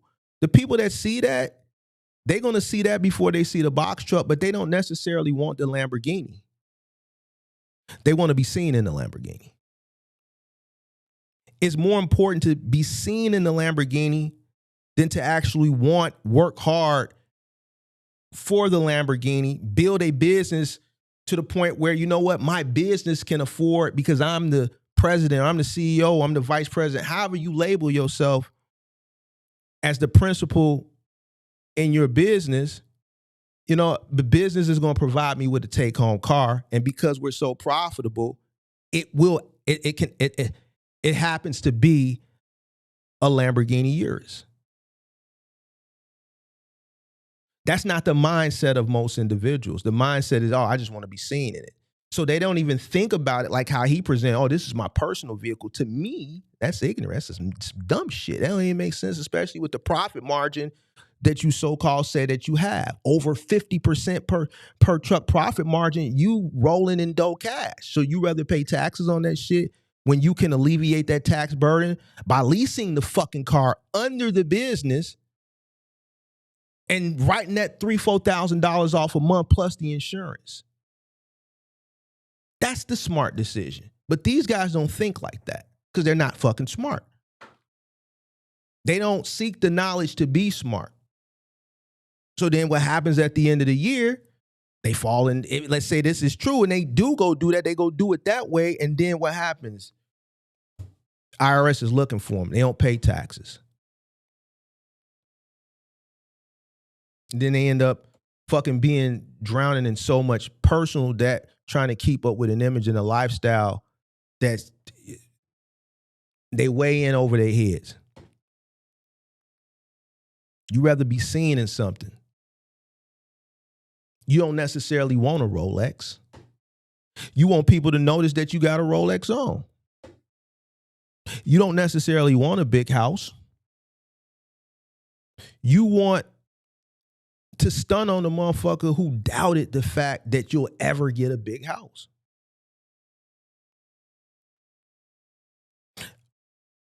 You got people that don't even want to become successful for themselves. They want to become successful enough, like Buddy yesterday, that a woman that rejected them looks back and says, damn, I messed up. That's what Buddy wants.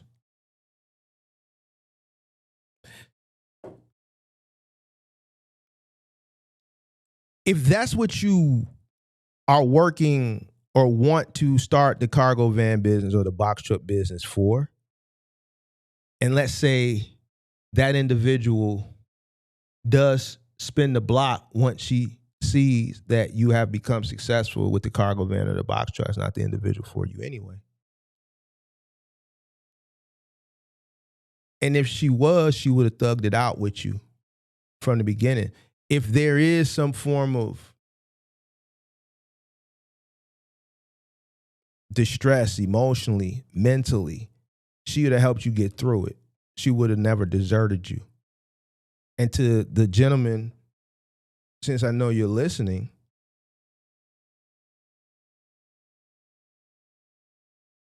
life and business is an up and down roller coaster. So let's say you generate enough for the young lady to come back. That doesn't mean that you're not going to encounter a storm at some later point in business, and what's going to stop her from doing the same shit all over again. Whether that storm comes in business or whether it comes from in life personally, right? Sometimes it can come at the same time. See, that's the thing about being an entrepreneur. You have to deal with the ebbs and flows of the business, and you got to deal with the trials and tribulations of life. And sometimes it's not staggered. Something could occur in the business and something could occur in your personal life at the same time, and you got to deal with both. You might have a flood. It might be a tornado or a storm comes through, and the sump pump, if you live right out in the suburbs or something, your house has a sump pump, it goes out, the power goes, something happens, and now your basement is flooded.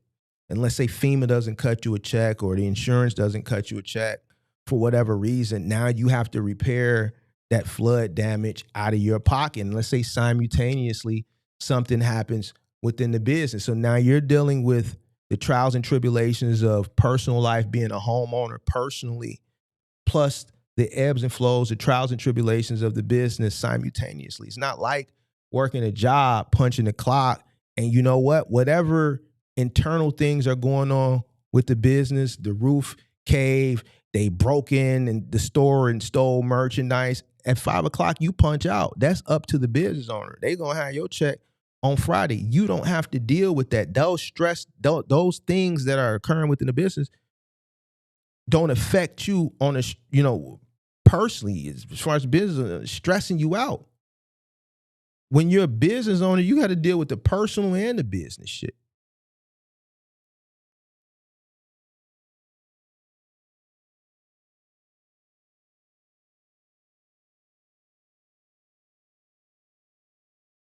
So to that brother, if you watching it, like, I wouldn't even want to revisit that. That's a terrible reason to try to build a business and build a life,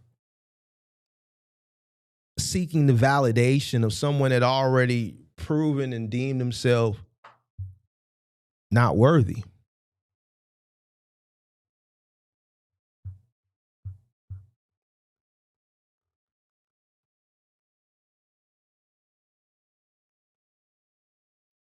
You're being controlled.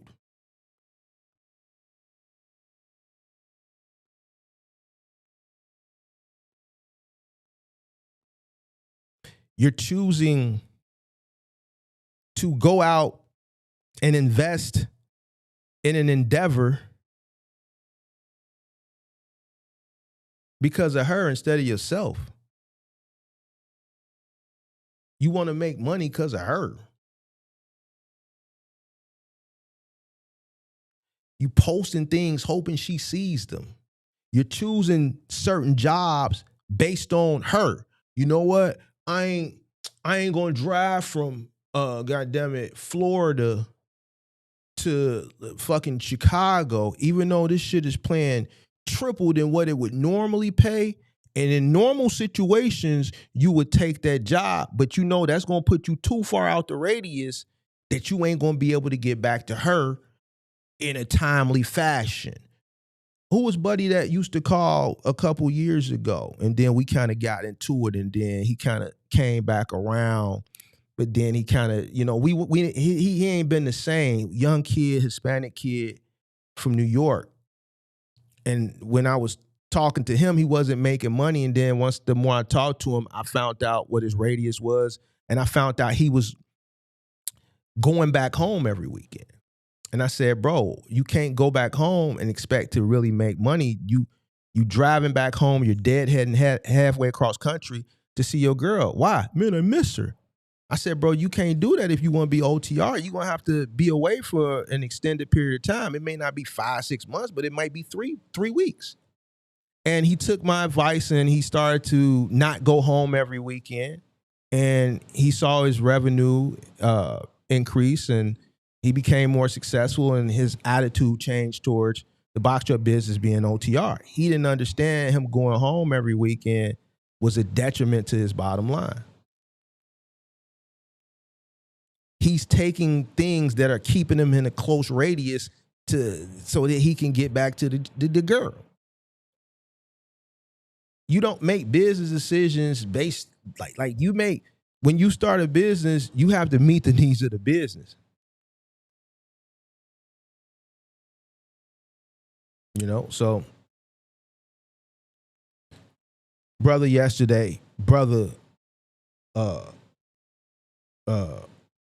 Mike and brother and Ty and these guys, a lot of these guys gotta figure out what do they want for themselves. What do you want? Imagine the woman that, like the guy yesterday, let's imagine she wasn't watching. What would you want? Imagine these women didn't exist. The two women that broke his heart, or anybody in that situation. Imagine they never existed. What would you want for yourself? What would you want if nobody was watching?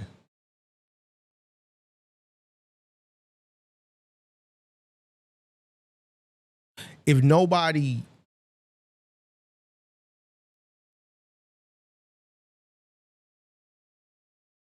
was watching, what would you want for yourself?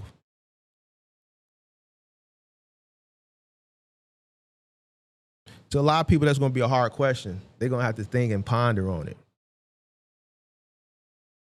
If nobody could see the car that you drive, would you still want it? If nobody knew how much money you made, would you still want to make it? If your ex never found out that you became successful, would you still want the success? If you started this business, to the guy yesterday, if you start this business and your ex never came back, would you still want the business?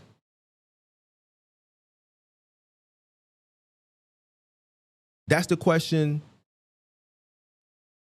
I would ask specifically to yesterday's caller. Forget about the chick for a minute. Forget about Capricorn for a minute. Forget about dating. Forget the fact that you drove cross country to replace her and you exhausted all of your finances. Forget about getting somebody back. Do you really want to own a cargo van company? To a lot of the box truck guys that I've talked to, do y'all really want to do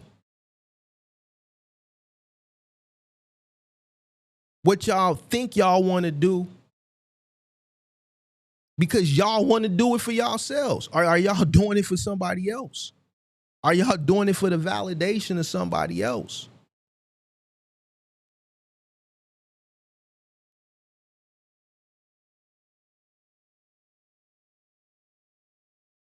Do you really want to deal with paying these bills every month? Do you really want to deal with the insurance? Do you really want to work really, really hard and try to scale? And then once you scale, do you really want to deal with a bunch of roguish ass niggas? Do you want to deal with the ebbs and the flows of the business? Do you really want to deal with the trials and the tribulations? Do you really want to deal with the mentality of the individual that you would employ in today's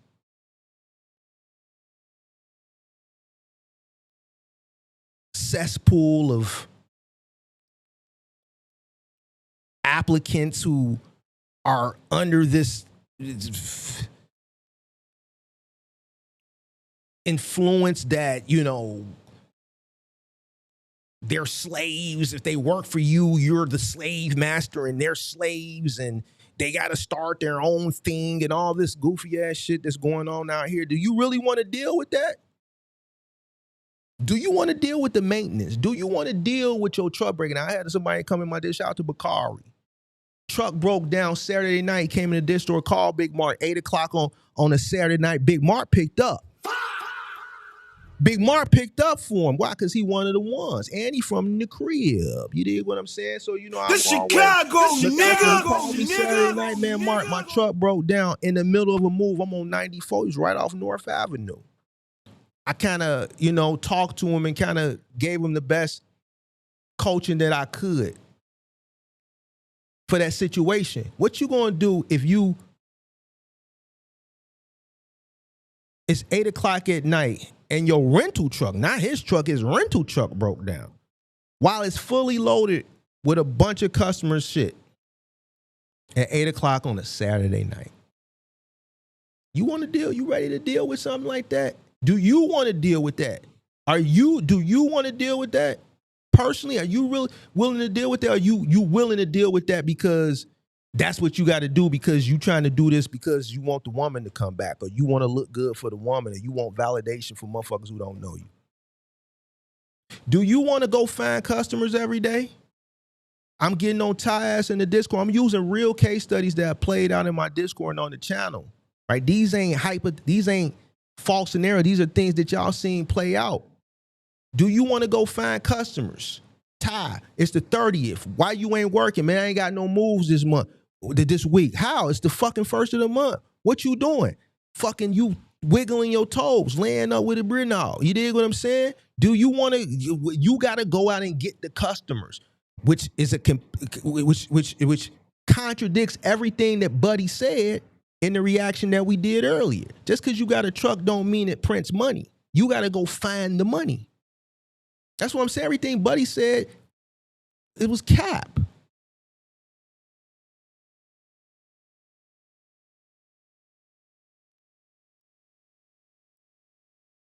If you want to do it for yourself, if you really want to do it, nigga like me ain't got to tell you nothing. Like everything that I'm saying, the conversations that have come up on the channel from the calls, if you really want it, you gonna do it. As nigga like me ain't got to tell you that shit. Ain't nobody got to tell you. You're gonna be self-motivated.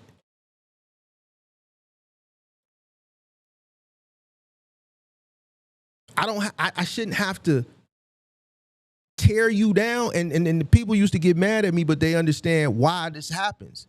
Kevin Samuels had to do it. I've had to do it to, like, you got to tear niggas down and then build them back up. A lot of these guys got a lot of bullshit in them, right?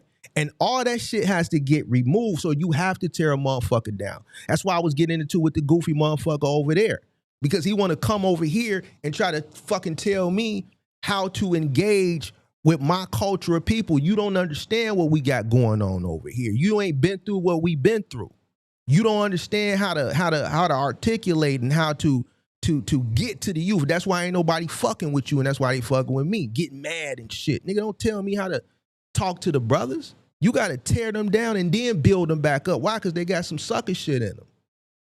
We got to get that up out of them. We can't give them the game on top of the bullshit because it ain't going to work. We got to take all that goofy shit up out of them by bringing them back down, tearing them all the way down, and then building them up. Foundation fucked up. You got to fix the foundation. A good carpenter ain't going to fucking build on top of a bullshit foundation. Oh, janky one will. I ain't no janky motherfucker.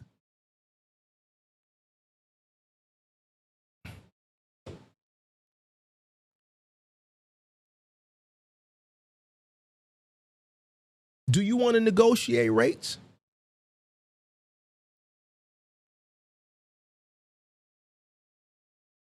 You an OTR guy, you want to sit waiting on freight? Do you want to handle your taxes? Do you want to manage cash flow? Do you want to sit down and have the discipline like you're supposed to have anyway to understand what it's costing you to run your business? Do you want to wake up every fucking day and run your business when ain't nobody clapping for you and validating you and patting you on the back?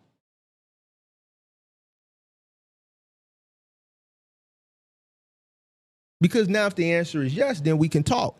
If the answer is no, you only want to do it because this is the way to go and get your boo bae back, or so your boo bae or the chick you got a crush on can like you, then man, this ain't the channel for you.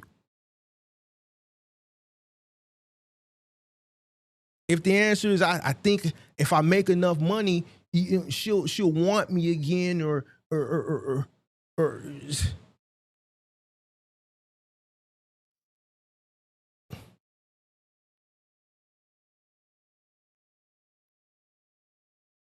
brother yesterday kept telling me, I want her back. I want her back. I want her back.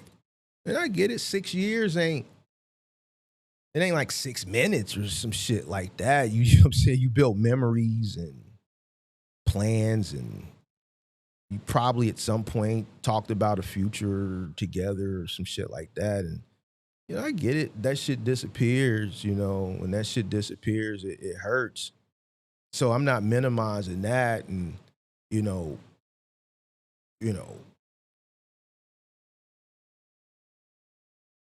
But at some point, you have to accept that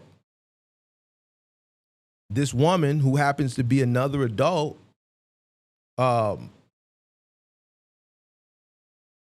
has a right to decide that they don't want to be in a relationship no more. For whatever reason, bro. Whether the reason be amicable, whether it be bodine, whether it be something you did, whether it be something that she did that was bogus, they have that right. You can't build your life based on, you know, on reversing their decision, bro. You can't build and make decisions about your life trying to reverse their decision. Like, that's going to be a miserable life, bro. And it's not going to go your way 90-something% of the time.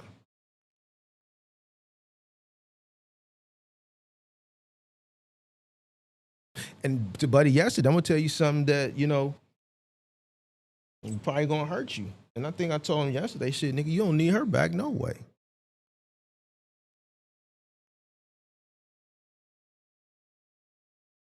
You know what you need back, brother, from yesterday?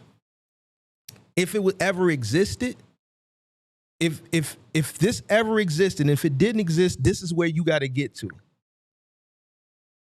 You need to get back to being the man, or you need to seek and search and become the man that can hold down a good career.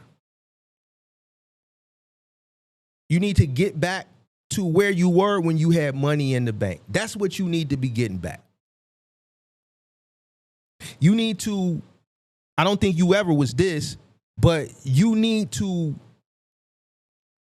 build yourself up to become a man who's not desperate. Right now, you're desperate.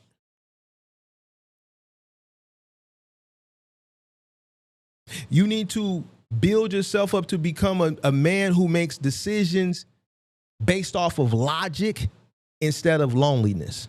And that goes to Buddy yesterday. That goes to the young brother last week, Mr. Backdoor. That goes to Mr. Strip Club, Mike Lowry. It was a conversation with a young brother from Atlanta that called in earlier this year. He was saying the same thing. I forget his name, but he was talking about the girl and moving in, but he didn't want to move in because he know he need the money for the business. Something to that. Like, y'all gotta make decisions based off of logic instead of loneliness, bro. In the last 3 weeks, the callers have all used the word lonely.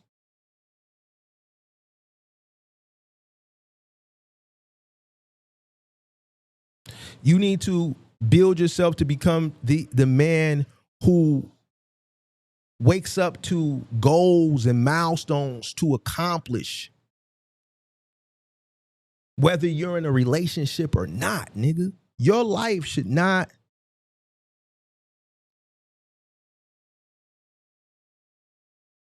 like you shouldn't live your life and the decisions you make in your life based on if you're in a relationship or not, bro.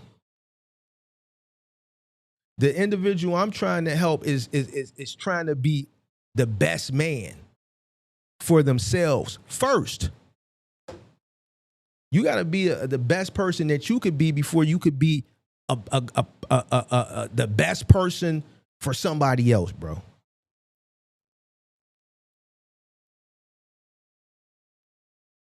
Because if we can't get you to that point or get you back to that point,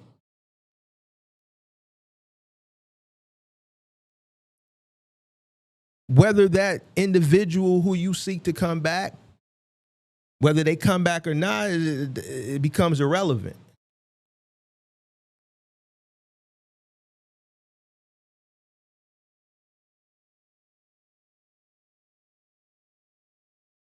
The $200 part yesterday, crazy.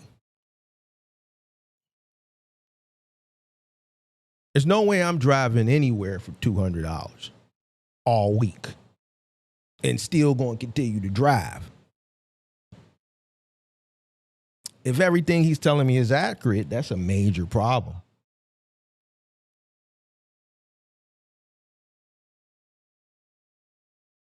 But here's the lesson in that, right? Here's the lesson in that. When you're broke, when most people are broke, what they do is they tolerate things. That's the reason why he's still driving the van. If this is true. And if it's not true, then there are situations like that, and this is the lesson.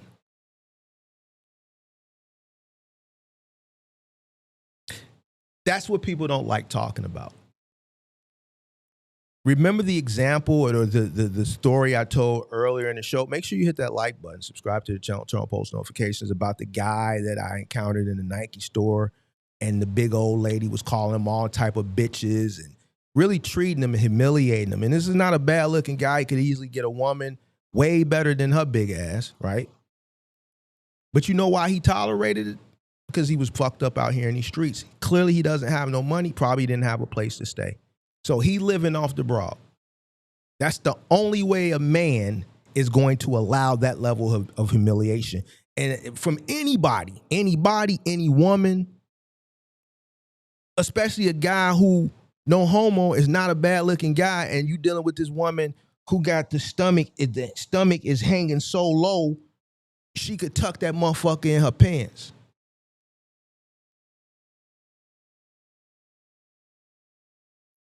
Shout out to Jonathan with the $100 super chat. Let me acknowledge Jonathan. Appreciate the super chat. Jonathan says y'all lost Mark. They need to learn to separate the two. Love, life, and business are completely separate, and the business will take all your time, allowing no time for love. It's tough to maintain a relationship 100. I agree. Appreciate that, John. Appreciate that $100 super chat. Sweet.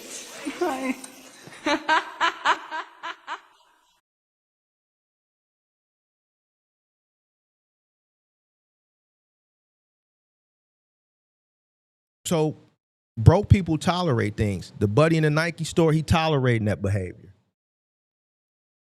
Why? Fucked up. She probably got the link or the EBT, the SNAP, and she got the Section 8. You dig what I'm saying? He living off her from a food perspective and a housing perspective. So he gotta accept that. He gotta tolerate it. Buddy tolerating the fact that his boss is treating him like a stain. If Buddy had a 10-piece nugget in the bank, right? And somebody played him, or let's say his boss played him like that last week and ran him that $200 after driving all week, he probably like, man, I'm out. He tried to tell me he had an anger issue. And I called that cat. Why? Because I said, motherfucker, you got an anger issue, then you would have went upside dude's head if he handed you $200. Because a motherfucker who ain't got an anger issue going upside motherfucker's head, right? But let's say he had $10,000 in the bank, he would have just pieced out. When you ain't got nothing, now you thinking, I'm going to give him another week, which is, I believe, what he said. Or, man, well, some weeks it's this. Man, listen, bro. Fair is fair.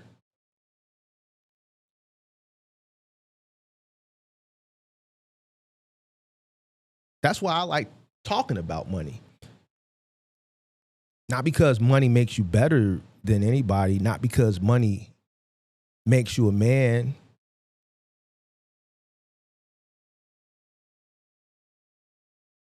Not because your bank account determines your value. Money gives you options. Money gives you options.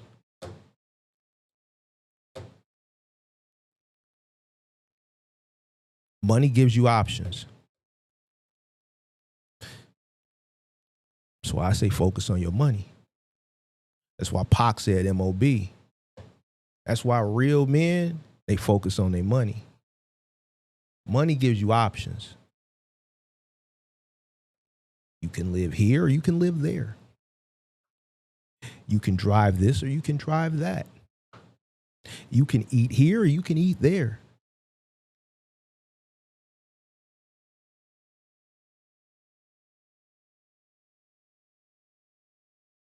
Saving money gives you options. Skills give you options. Good credit, it gives you options. Employment gives you options. A strong network, it gives you options.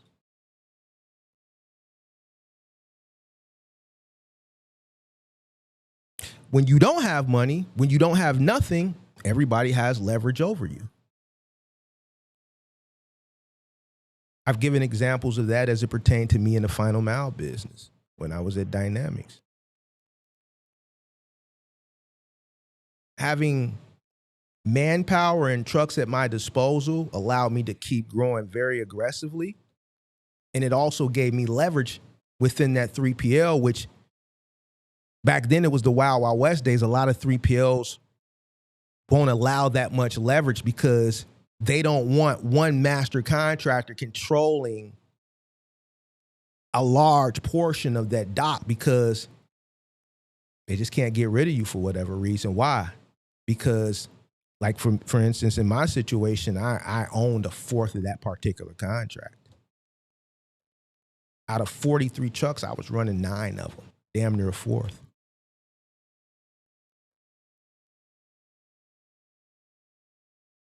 Same reason why John, when he came on the channel 3 years ago, he said, we don't deal with master contractors at Cardinal before it got acquired by Ryder for that very reason. Hey, Mark, we want to reduce your guarantee by $25 a route. No. No? No. See, there's a difference when you're just a single owner operator, but when I got 9 vehicles in this bitch, it's not as easy. Well, if you don't go down $25 a day on the guarantee, then we're going to have to resolve this relationship. I didn't get that response. I got a shock response. No.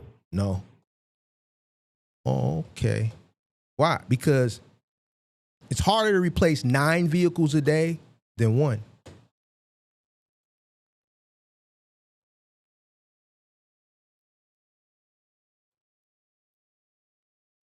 How did I get 9 vehicles on that one particular contract? Money.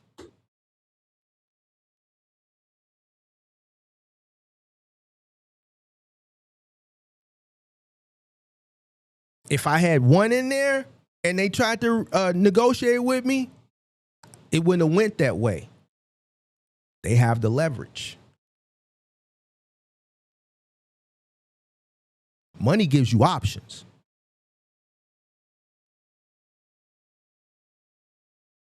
You don't want people to have leverage over you. Your girlfriend. In some aspects, from a business perspective, depending on who you are, your market and shit like that, maybe your overseer, contract, the people who hold the contract. If you are an OTR guy, let's say your dispatcher. In his situation, the person he drives the van for, right? The reason why he can have him work all week and just hand him $200 because he knows he's vulnerable. Why? Because he's probably divulged all of his information pitiful and sorrowfully, and all those vulnerabilities exude out of him. So this particular owner of this company, who is a fucking savage and who just lacks empathy, and he's just not a fair, he's just a fucking sleazeball type of guy, is taking advantage of that. He has the leverage over him. He knows he's not going anywhere based off what we learned yesterday in an hour and a half conversation. The guru, something that we reacted to earlier. If you lack seeking knowledge for yourself, understanding how to consume information and process it and formulate a logical opinion based off what you consume, then you're going to allow a person to tell you, yo, you can make $39,000 gross in one box truck and take home $25,000 of it. You can net $20,000 to $25,000 a month in one box truck net. You're allowing a person to have leverage over you because you're ignorant. You chose to be ignorant in 2026 when information is everywhere. It's not like back in my day where you had to actually leave the house and go to a library if you weren't fortunate enough to have encyclopedias in your home, which at that particular time were very costly.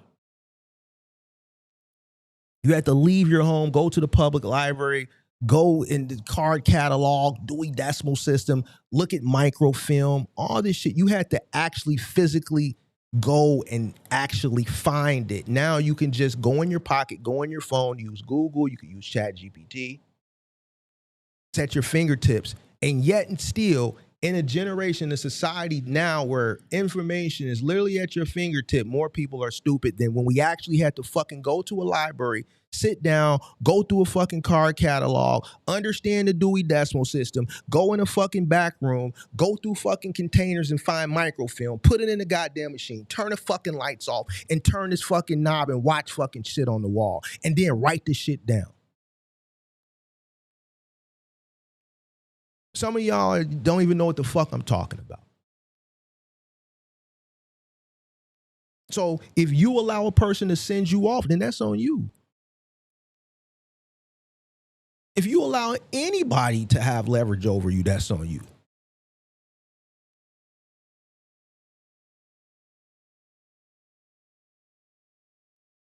Desperation. We're tying that situation a lot of different ways, even as it pertains to entering into this industry. You know how that desperation he had ties into the cargo van and the box truck industry? Like what we just reacted to earlier. Man, Mark, why people still falling for this guru shit? Desperation. That's why.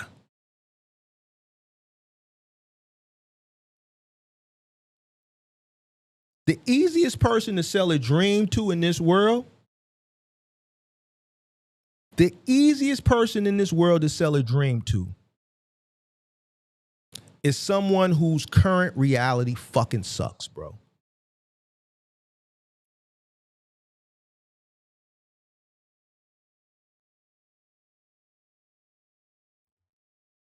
Look at the caller yesterday.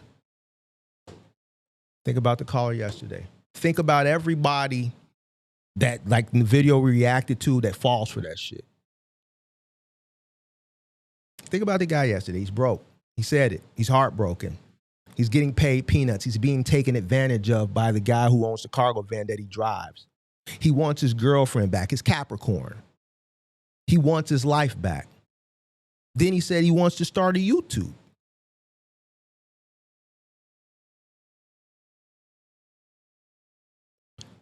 Make $10,000 a month with a cargo van. Click. Motherfucker gonna click it. $500 a day with no CL, click. $20,000 net, $25,000, like Buddy said in the reaction that we did earlier, with a box truck, click. So a guy like him and a lot of other people, they don't evaluate information anymore.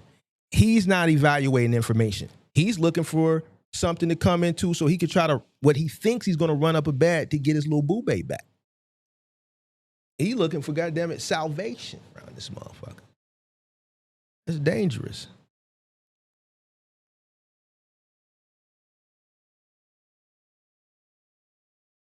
See, when you're desperate, you don't hear, or it doesn't sound like to you, you know, here's a good business opportunity, or here's a business opportunities. He's looking at it as a way to try to fix his life. And that's when people that you see take their last 8,000, or like we seen the lady early this year who quit her good government job, listening to guys like we reacted to earlier, draws down her pension with a penalty, right? 3 kids and a husband at the crib. Clearly the husband done exited the relationship, right? Because this chick is just fucking, and you know, and she still messages me, bro. Like, I don't understand, like, why? You draw your pension down with the penalty because you're pulling it prematurely, right? Listening to this goofball ass shit. You go out here and you fail in 3 months. And then you got to end up selling that thing at the truck stop. She said, I put on my heels. I ran out of money, so then I just put on my heels and I stood there looking pretty. She said she got her hair done. She put on her heels. And next thing she knows, she was on the road with a motherfucker she never knew. She had to go do what she had to do. Her fault started once she pulled her money out. Got into the business and failed, wasn't to go back home. To her kids and her husband, no. Mm-hmm. Desperation. Motherfucker take their last money and go buy a goddamn truck or go rent a fucking truck, spend whatever they got left on insurance, have nothing left from working capital, and then call me and be like, man, Mark, where the loads at? Or Mark, man, I didn't like you when I first came across your channel because you was saying the shit that I didn't want to hear, but I found out it is actually true because I was really listening to these niggas on Instagram and TikTok that was telling me I could make $50,000 a month, and I found out that ain't true, and I'm down to my last $500, and man, I just need you to help me, man. And then what you always hear me say, man, just go ahead and take the truck back, pimp. It's over with. Fuck you gonna do with a goddamn $500? It's over with. Man, you think so, Mark? Yeah, it's over with, pimp. Go ahead and go home. Go ahead and go home. You know why I told Buddy not to start the business yesterday after he said all that shit? He ain't stable emotionally. And that's where some people are going to disagree with me. And I know what type of people you are.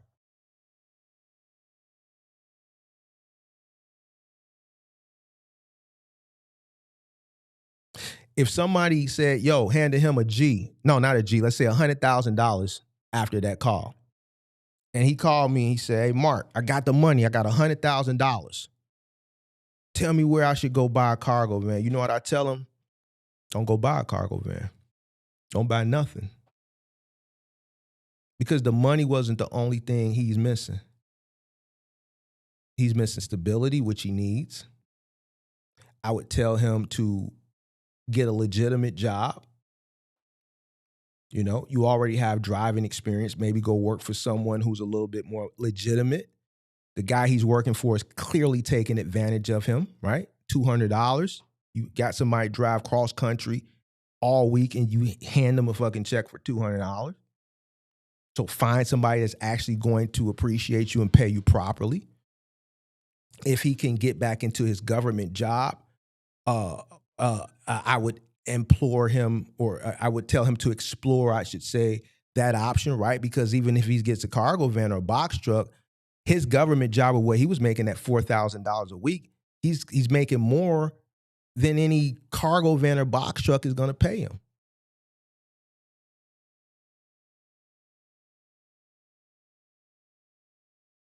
Cut your expenses.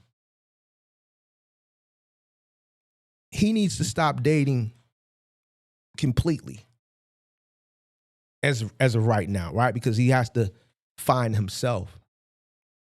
He needs to stop dating completely. He don't need another girlfriend. Because if he get another girlfriend, she gonna take advantage of him too.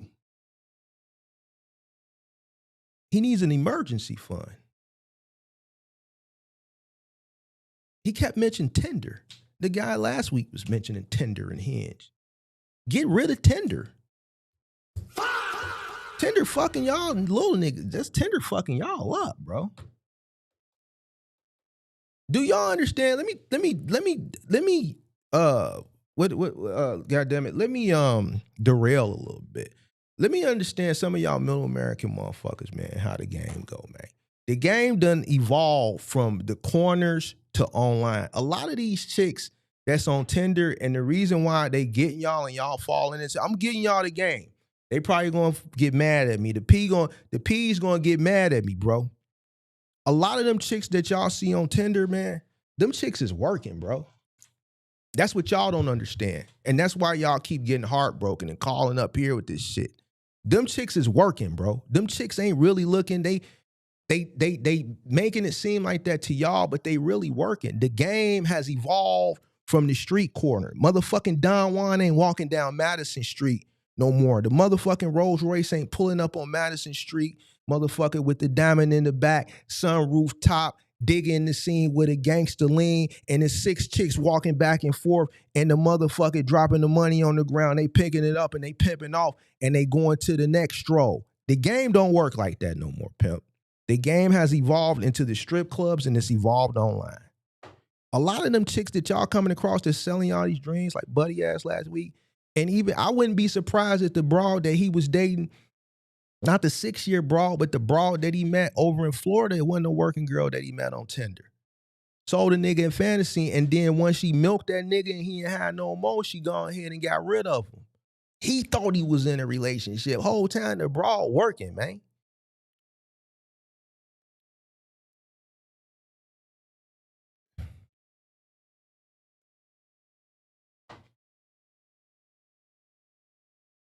These niggas clearly that be calling, they don't know that. Why? One, they middle Americans. You gotta understand they middle Americans.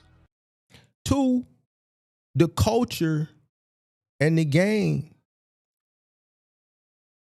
they like,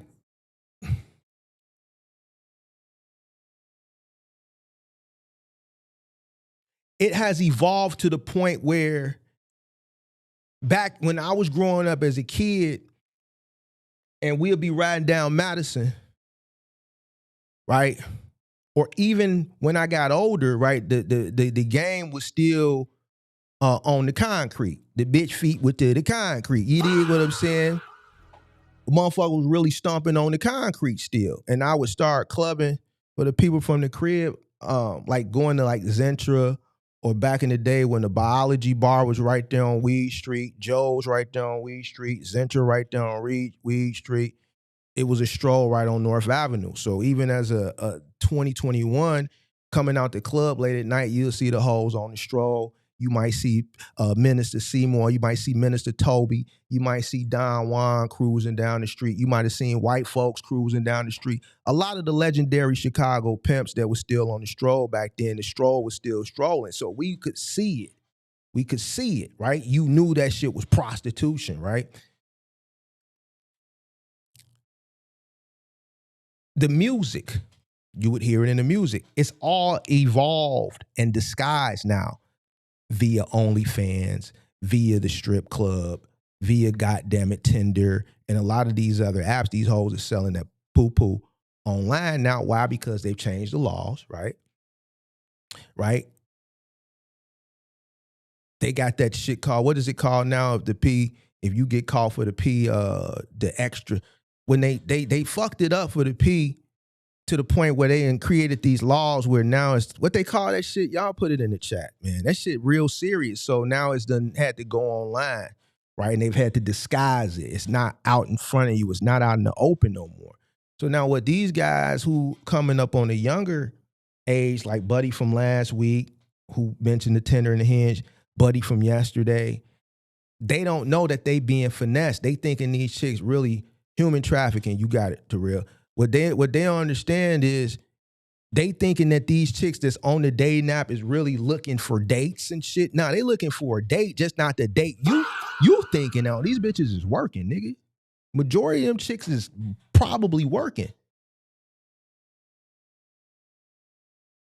And that's why when the bitch drained Buddy ass, she left immediately because there was no feeling there for her. She played like it was. And then, man, as soon as that shit was gone, man, she was gone. Let me tell you, the way Buddy is, I'm pretty sure that's what it was because he too fucked up. Man, the bitch, man, let me tell you, she did everything that this man never thought could be probably done to him to get him to the way he was yesterday. I ain't finna hold. You could tell.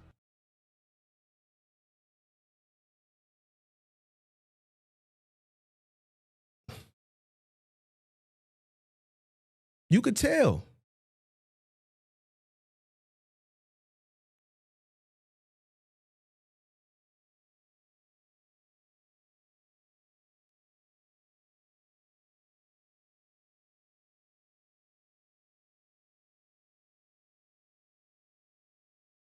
He need to cut that shit off. Get rid of the app. Get rid of it. Tinder ain't gonna save Buddy. That shit gonna keep him fucked up. He need to spend the next year rebuilding. Set a goal, 5,000, save it. Then go to 10,000. He need to get his credit back right. He needs to get emotionally stable. This nigga got hit and ran. Who runs in a hit and run and they didn't do the hitting? The motherfucker hit you and you run? You going to hit and run? That just is indicative of a motherfucker who ain't emotionally stable. Get your bills together. Get your credit together. Get emotionally stable. Research. If this is something you really want to do, sir, research the industry. Learn the business. Learn the numbers. Learn how to acquire customers, customer acquisition. Learn the insurance costs. Learn what the lanes pay. And then if the business still makes sense and you still want to get into it, get into it. But don't go out and buy a van to try to save some type of relationship, bro.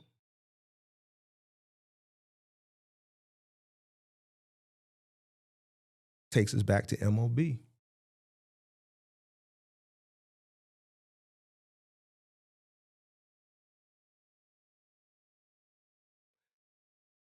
The caller yesterday, even though we did the lecture on MOB the other day, that situation yesterday, it made me realize something. So what I'm going to do is maybe I need to articulate MOB just a little bit different than I did the other day. Make sure you hit the like button, subscribe to the channel, turn on post notification. Look at MOB. Instead of looking at it like money over bitches, look at it like order. Your responsibility should come before your impulses. So now when we go into Buddy yesterday, Buddy last week, Mike Lowry, even Ty. Those 4 situations over the course of the last 3 weeks, there's something concurrent. There's something. They're all in their 20s. They all say they're lonely. They're all not prioritizing. Everything is out of order. MOB is order. Your responsibilities become before your impulses. Your future should come before your temporary gratification. Even to like Buddy last week, he said, "Man, Mark, I gotta make these human connections, nigga." Hey, I'm telling you like this, pimp. I don't even understand how y'all niggas is fucking and y'all broke. Listen, let me. I don't even understand how some of y'all niggas shit is working and y'all fucked up. Buddy said he was fucking, drinking, smoking, and fucking, and count was in the negative. There's no way my dick getting hard and my account in the negative, nigga. I just can't do it. I need the money on. I'm not nailing nothing if I'm fucked up out here in these streets. Type of women is y'all dealing with? They not even encouraging you. A woman, I think a real woman that fuck with you, even if you came up on hard times, let's say, and she really fuck with you, she ain't gonna allow you to lay up and fuck on her. She gonna encourage you to get some money. She gonna take the poo-poo away from you until you get your ass up, your punk ass up, and you go get you some money. She gonna be there, but she ain't gonna open that gap before you. She gonna say, go get some money, go to work, go find a job. I'll reward you with this gapper, nigga, when you go. I might, if I see you putting forth the effort, but if she laying on her back, nigga, and y'all just fucked up out here in these streets, nigga. You ain't got no money, nigga. Like, what the fuck going on around this motherfucker, man?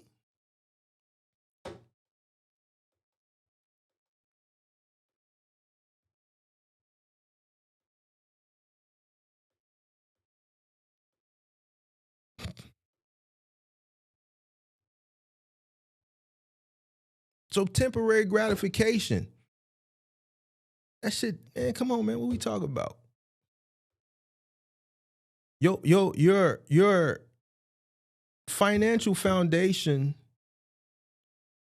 should come before impressing people.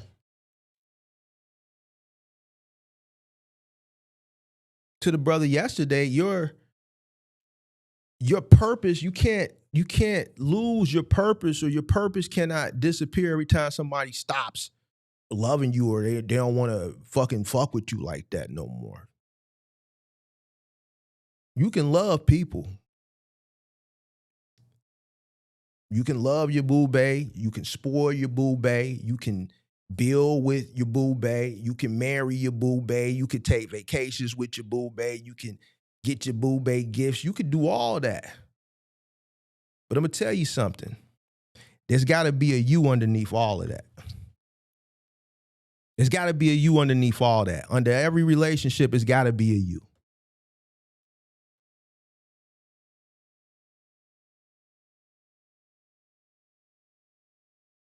You know why? Because who are you if the relationship ends tomorrow? Who are you if there's no you underneath all that, then who the fuck are you if the relationship ends tomorrow? You want the answer? If there's no you underneath all that, the answer is what we saw yesterday.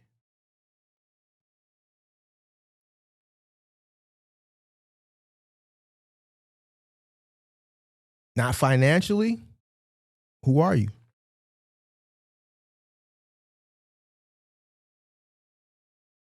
What's your purpose? What's your mission? What's your routine? Do you have an identity? Where are you going?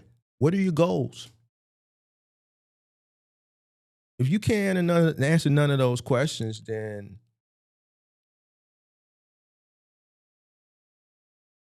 If you can't answer none of those questions without mentioning somebody else, that's a problem, bro.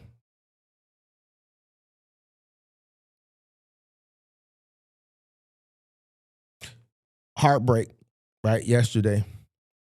It's a real thing, but so are responsibilities. Responsibilities don't stop because she left.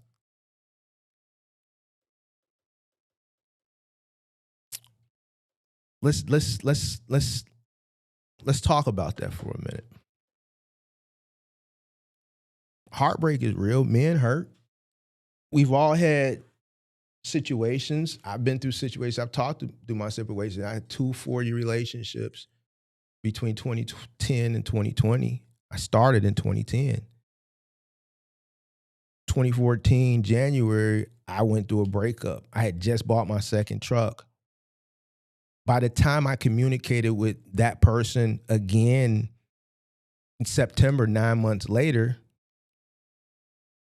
I had acquired my first crib, and I had scaled. I think I was about at maybe somewhere between 10 and 12 vehicles, maybe 10 and 13 at that particular time.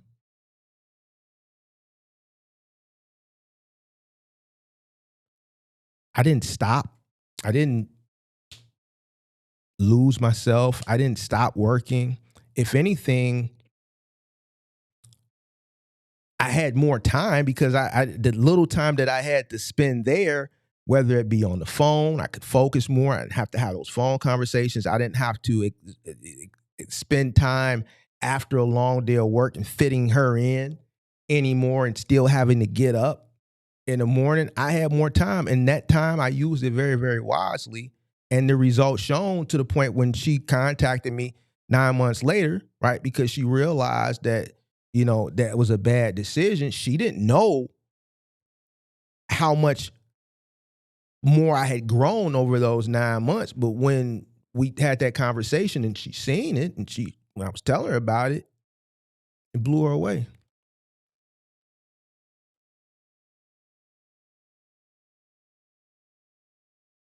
I was going to do this shit anyway.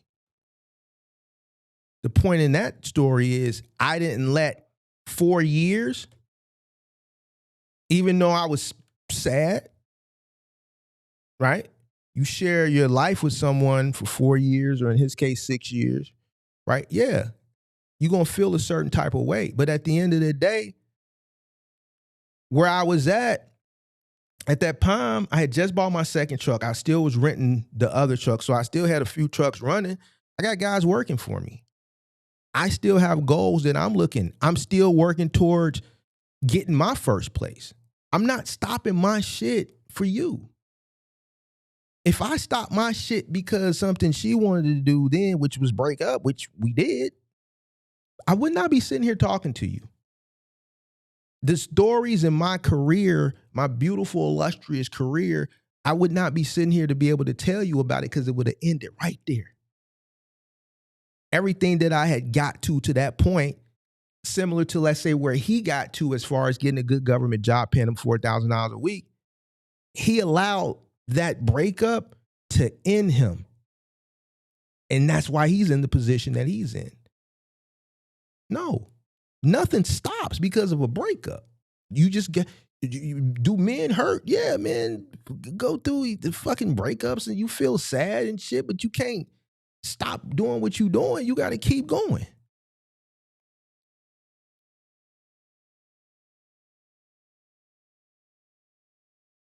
Men feel shit, but you still a man. And the unfortunate thing to the brother yesterday, nigga, as a man, you got to be Superman. You can't, and I think that's where a lot of maybe like the mental part of that shit, and maybe like men too, like the breakdowns, mental breakdowns. A lot of men carry a lot of stress that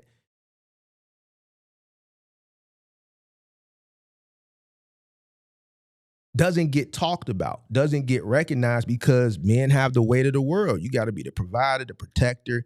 You can't have moments of, yo, man, I just need a moment, man. No, if something happens and let's say you got a family or you got a business and other people depend on you, you may not get a chance to just sit and just Like a woman can cry and you are the rock for the woman when she's going through emotional shit on her job. You're the shoulder. You the person like, all right, baby, it's going to be all right. Well, if you want to transition out of that position and take an exit and go seek another job, I'll pull you up, I'll front the bill, and I'll pick up the extra bills if y'all going 50-50 if you're not fully providing. Or you might be the person that says, you know what, I'll go out and pick up a second job so that you can focus on your mental health and rebuilding and going out seeking employment, so on and so forth. You have to be that rock and that Superman, and you may not never get a chance to sit down and heal. And that's something that's not talked about. But that's just the unfortunate reality about being a man. It's even a more unfortunate reality as it pertains to being a man that runs a business and owns a business, and you got people that depend on you within the business. And if you have a family, you got those people that depend on you too. You got to be Superman.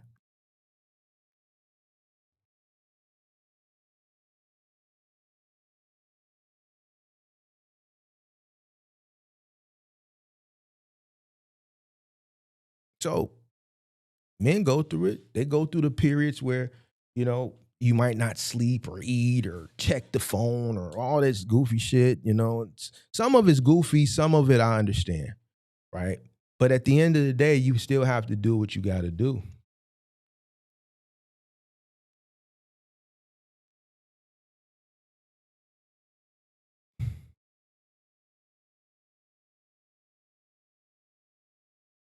The business, it doesn't get heartbroken.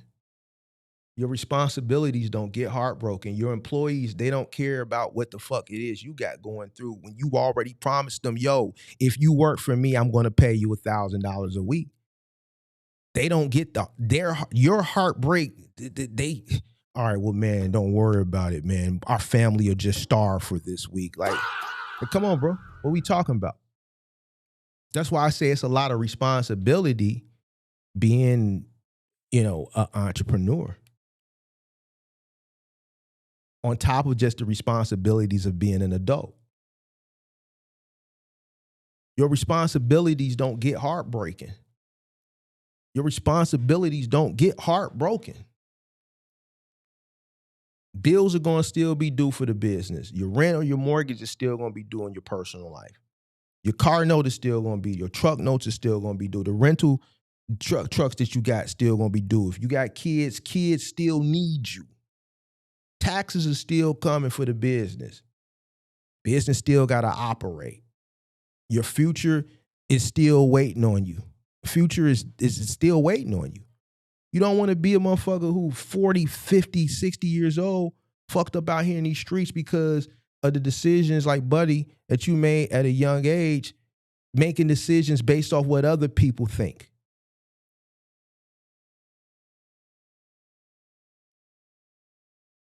Your bank account don't get heartbroken.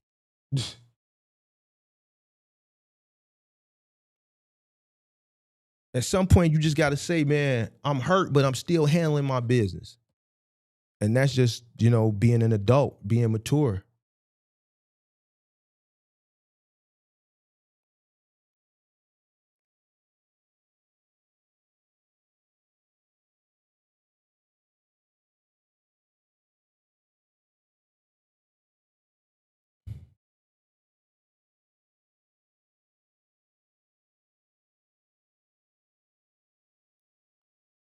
I think I'm gonna because I could go on this forever, bro. But I think right there is a good stopping point. What time is it? 3:50. We'll take a few calls. Well, maybe one or two, and then I'm gone. I gotta go. Phone line is open. 312-772-5483.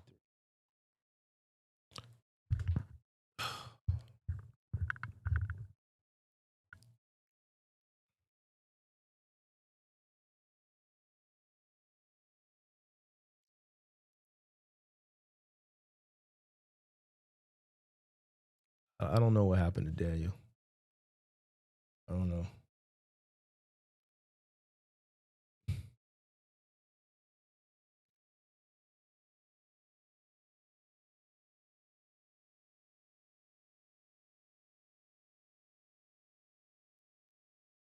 Phone line is open, 312-772-5483.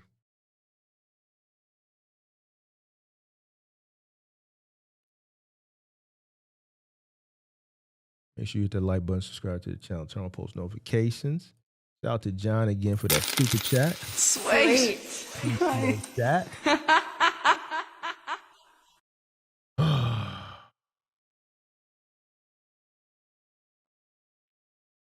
Mm, mm, mm.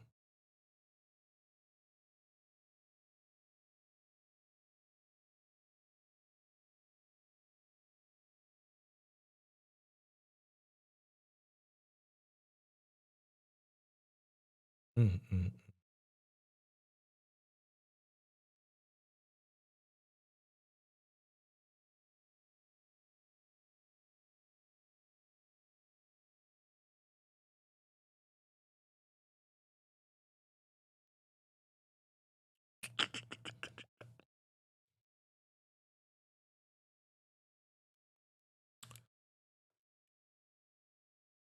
Phone line is open. We'll give it, I ain't even gonna give it too much time. I'll give it a solid 15 minutes. And then if we don't get a call in 15 minutes, I'm gonna go ahead and get my weekend started, man. I was gonna give Buddy a chance to if he wanted to call in, he could, or if anybody else. In regards to maybe the reaction or the topic today, try to keep it as it pertains to that. I've seen some people asking me about some cargo van, what's this, medical carrier and all that. Like, I ain't gonna hold you. I don't want to talk about that shit. You know, I think a bigger problem with a lot of the guys that are coming into business, no matter what business, trucking, just entrepreneurship, is just their mind is just not in the right place. And it's sad, bro. Like, I didn't know that this was this big of an issue until it's like when one person comes, and it's weird how this works. Like when one person comes and there's a hot topic, it's like it opens up the floodgates of other people who may have a similar issue, but it gives them the courage to call in. So then now it seems like everybody calls in. It's like it's all leading down this one path, and that's crazy. Like I would have never thought. You dig what I'm saying? So,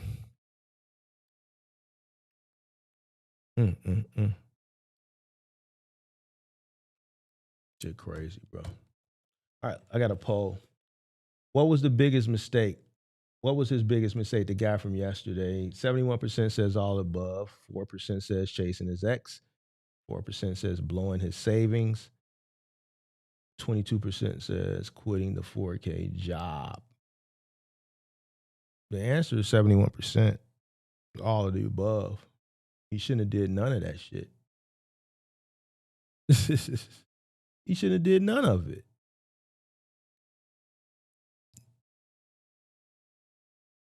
He shouldn't have did none of it. Do the math. Do the math on that.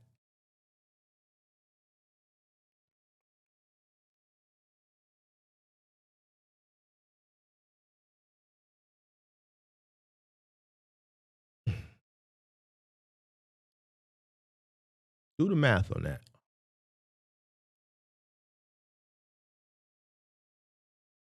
That's about what, 192,000? If my math is correct. It's about what, 192?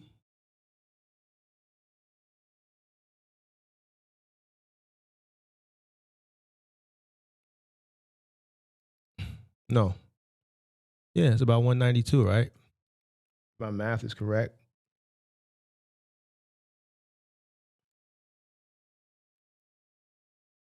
To me, that's good money. I don't think he would have had a problem finding somebody else out there in California. making $192,000 a year. So quitting the job was one of the answers, right? He should have, if he would have never quit his job after she broke up with him, he would have never traveled over to Florida to blow his money dating, right? Chasing his ex. All of the above.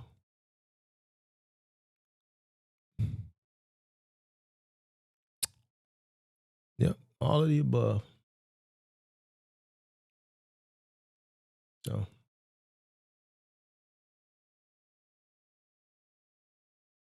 said the breakup should fuel you to be better and crush your goals. Exactly.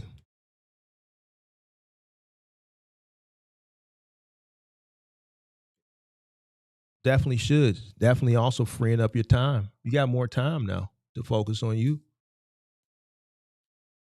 And that extra time that you got, use it wisely to better you. Exactly. So 312-772-5483. Timer expires. I'm gone.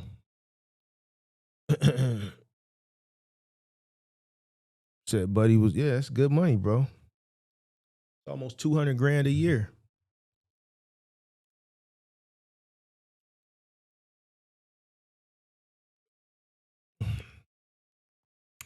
If Buddy want to call in, if he listening, he could call in. It's fine. Just call one time though. Or somebody else want to call in, they cool. We got 9 minutes and 45 seconds on the timer. 312-772-5483. 312-772-5483.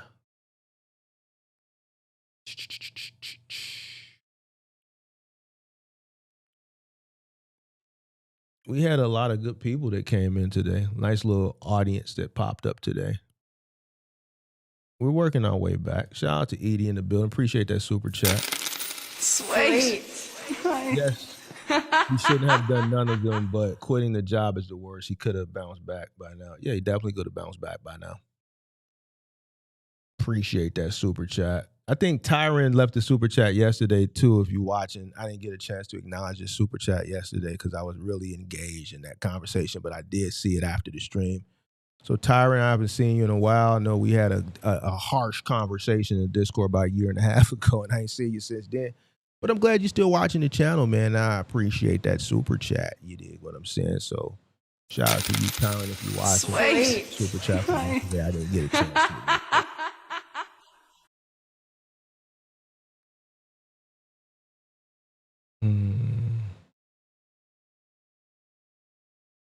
You said, was he really making that much? He has nothing to show. Well, we don't know. He might have something to show. He might have sold it. I don't know. California is costly to live in. California is a costly place. So, it's a possibility. He could have sold everything, once he exhausted his finances, his savings to have capital to continue to date and chase Tinder people.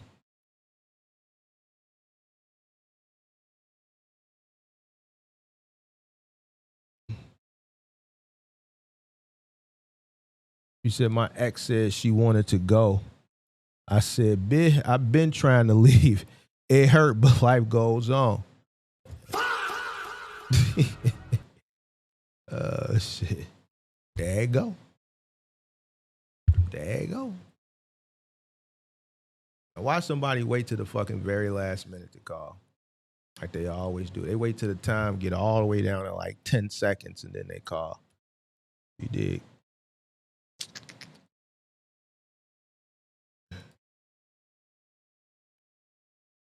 So I don't know. He might have had a little chop.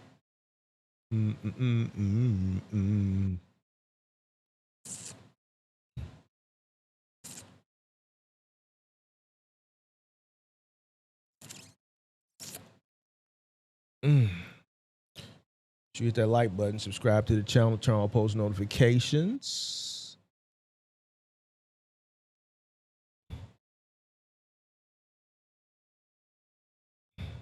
Got 6 minutes.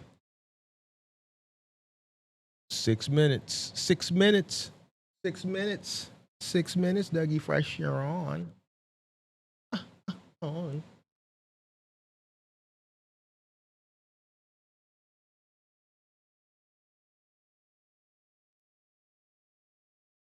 Six minutes.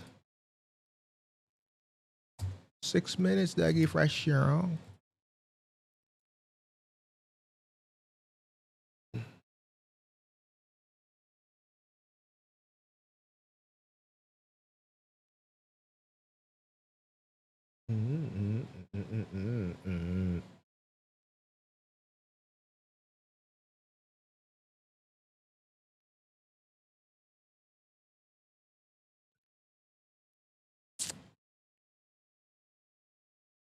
I fuck on that bitch and we live.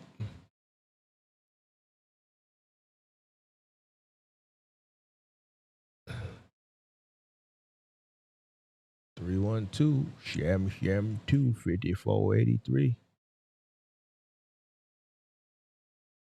I'm curious to know what his thought is. I'm really curious, bro. I am curious. I'm curious. My curiosity is killing me at the moment.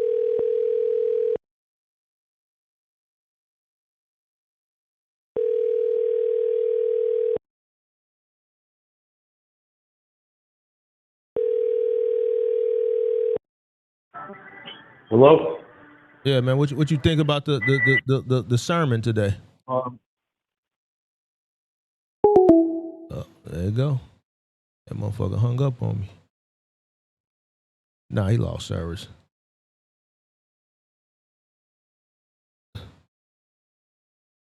We got 4 minutes.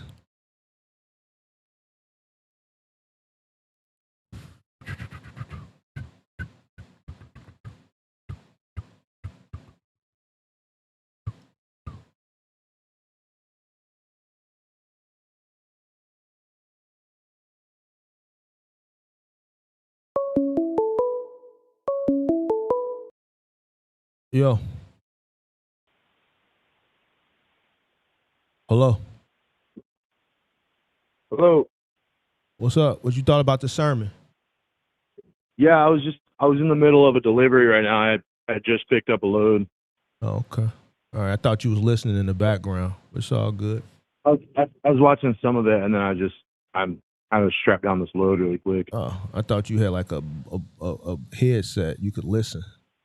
You don't gotta watch. You could have. I thought you was listening in the background, but it's all good. I was just curious to know what your Yeah, I really like it. I was the beginning half of it. I was 43 minutes in, and then I was like, dang it, and then I got kind of busy. 10-4. All right. Right where you started talking about the box truck guy. No, I was more concerned with your thoughts on the lecture as it pertains kind of to the conversation from yesterday and some of the previous conversations I had with people in your age demographic as it pertains to the decisions that you guys make as far as prioritization and relationships and how you guys are prioritizing these relationships I did like. and allowing them to hinder your forward progression. Yeah. But you didn't see it. You didn't hear it. So there's no. Yeah. Yeah. I'm gonna watch it right now though. I just stopped to take a little break here. I'm gonna take a 10-4. shower. All right. All right, man. I'll get back. Thank you. All right.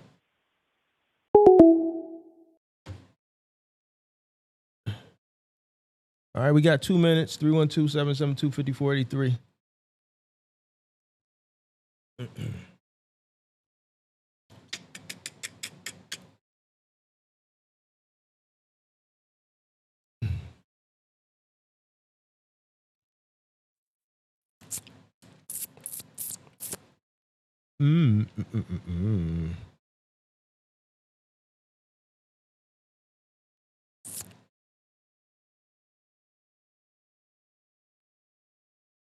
Mm.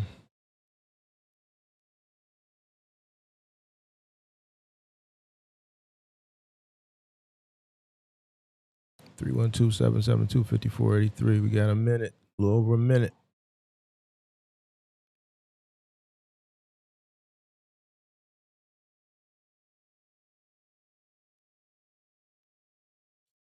A little over a minute.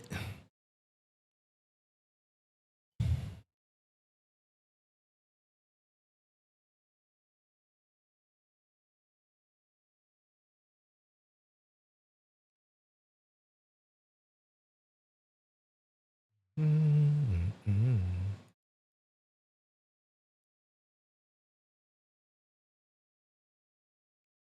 Mm-mm-mm-mm-mm-mm.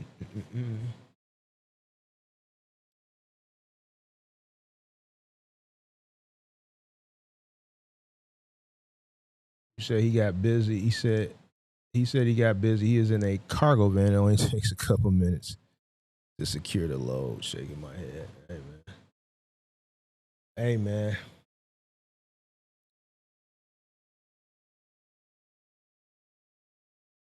Cats is funny out here. Funny Dunny.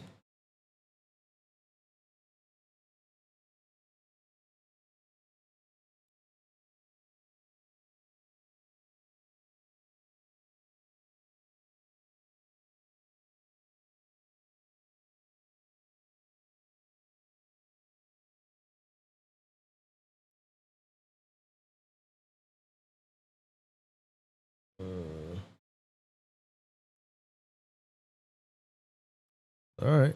Time expired. Let me remove my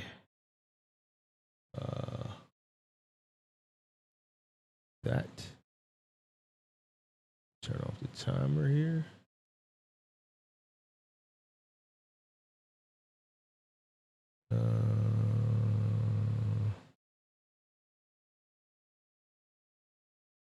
All right. Appreciate those super chats. Shout out to John once again. Shout out to John. Who else left a super chat? Shout out to Edie for that super chat once again. Shout out to John for that $100 super chat. Oh, we got another one. $50 just came in. Wow, I was just gonna. Sweet. D Jenkins. Shout out to D Jenkins. My man was blowing money fast like Big Meat. Shout out to D Jenkins for the $50 super chat. Yeah, I say like my community. I can't speak for these other like box truck community. Well, is it another box truck or these guys? I don't know, bro. My community is getting to the money, man. Some guys get to the money and some guys don't. Real recognize real, bro. But I appreciate those super chats. And the summer is kind of winding down. You know, I've been moving around. As we go into the fall, we'll start back picking up the live streams. I can't tell you when. It could be September. It could be, goddammit, December. I don't know. But at some point, we'll get back to a more consistent schedule like we did last year. We kind of on a break right now. You know, but summer is winding down. So we'll eventually get back to it. And we're just going to evolve into just more topics and more conversations. As you can see, I'm not really I'll incorporate like the box truck shit, the cargo van shit. But to be honest with you, bro, like I ain't gonna lie to you, like that, like I really don't want to talk to like those type of people no more, bro, because it's just the mass majority of people that's coming into this box truck industry. The barrier to entry is so low, and it's hard talking, bro. It's like it's hard talking to them cats, bro. So I'll do it where, you know, we talking about just different things that are, I guess, more pressing conversations that just come up when people call in, and then we'll just see what the sentiment is and see the direction of the conversation, and we'll just let the conversations lead to the topics, and then we'll just continue to have conversations from there. We need more people donating for the information you give. And I appreciate it, man, but I don't ask for anything. Never ask, but I appreciate Sweet. you guys. Leave the super chats and appreciate that, man. I try to do my part as it pertains to the brothers is concerned, the sisters, getting them the information they need, no matter how harsh it may seem. It's something that is lacking, as Angry Man would say, in the community. So it is what it is, man. I appreciate y'all for even coming around and still watching and listening.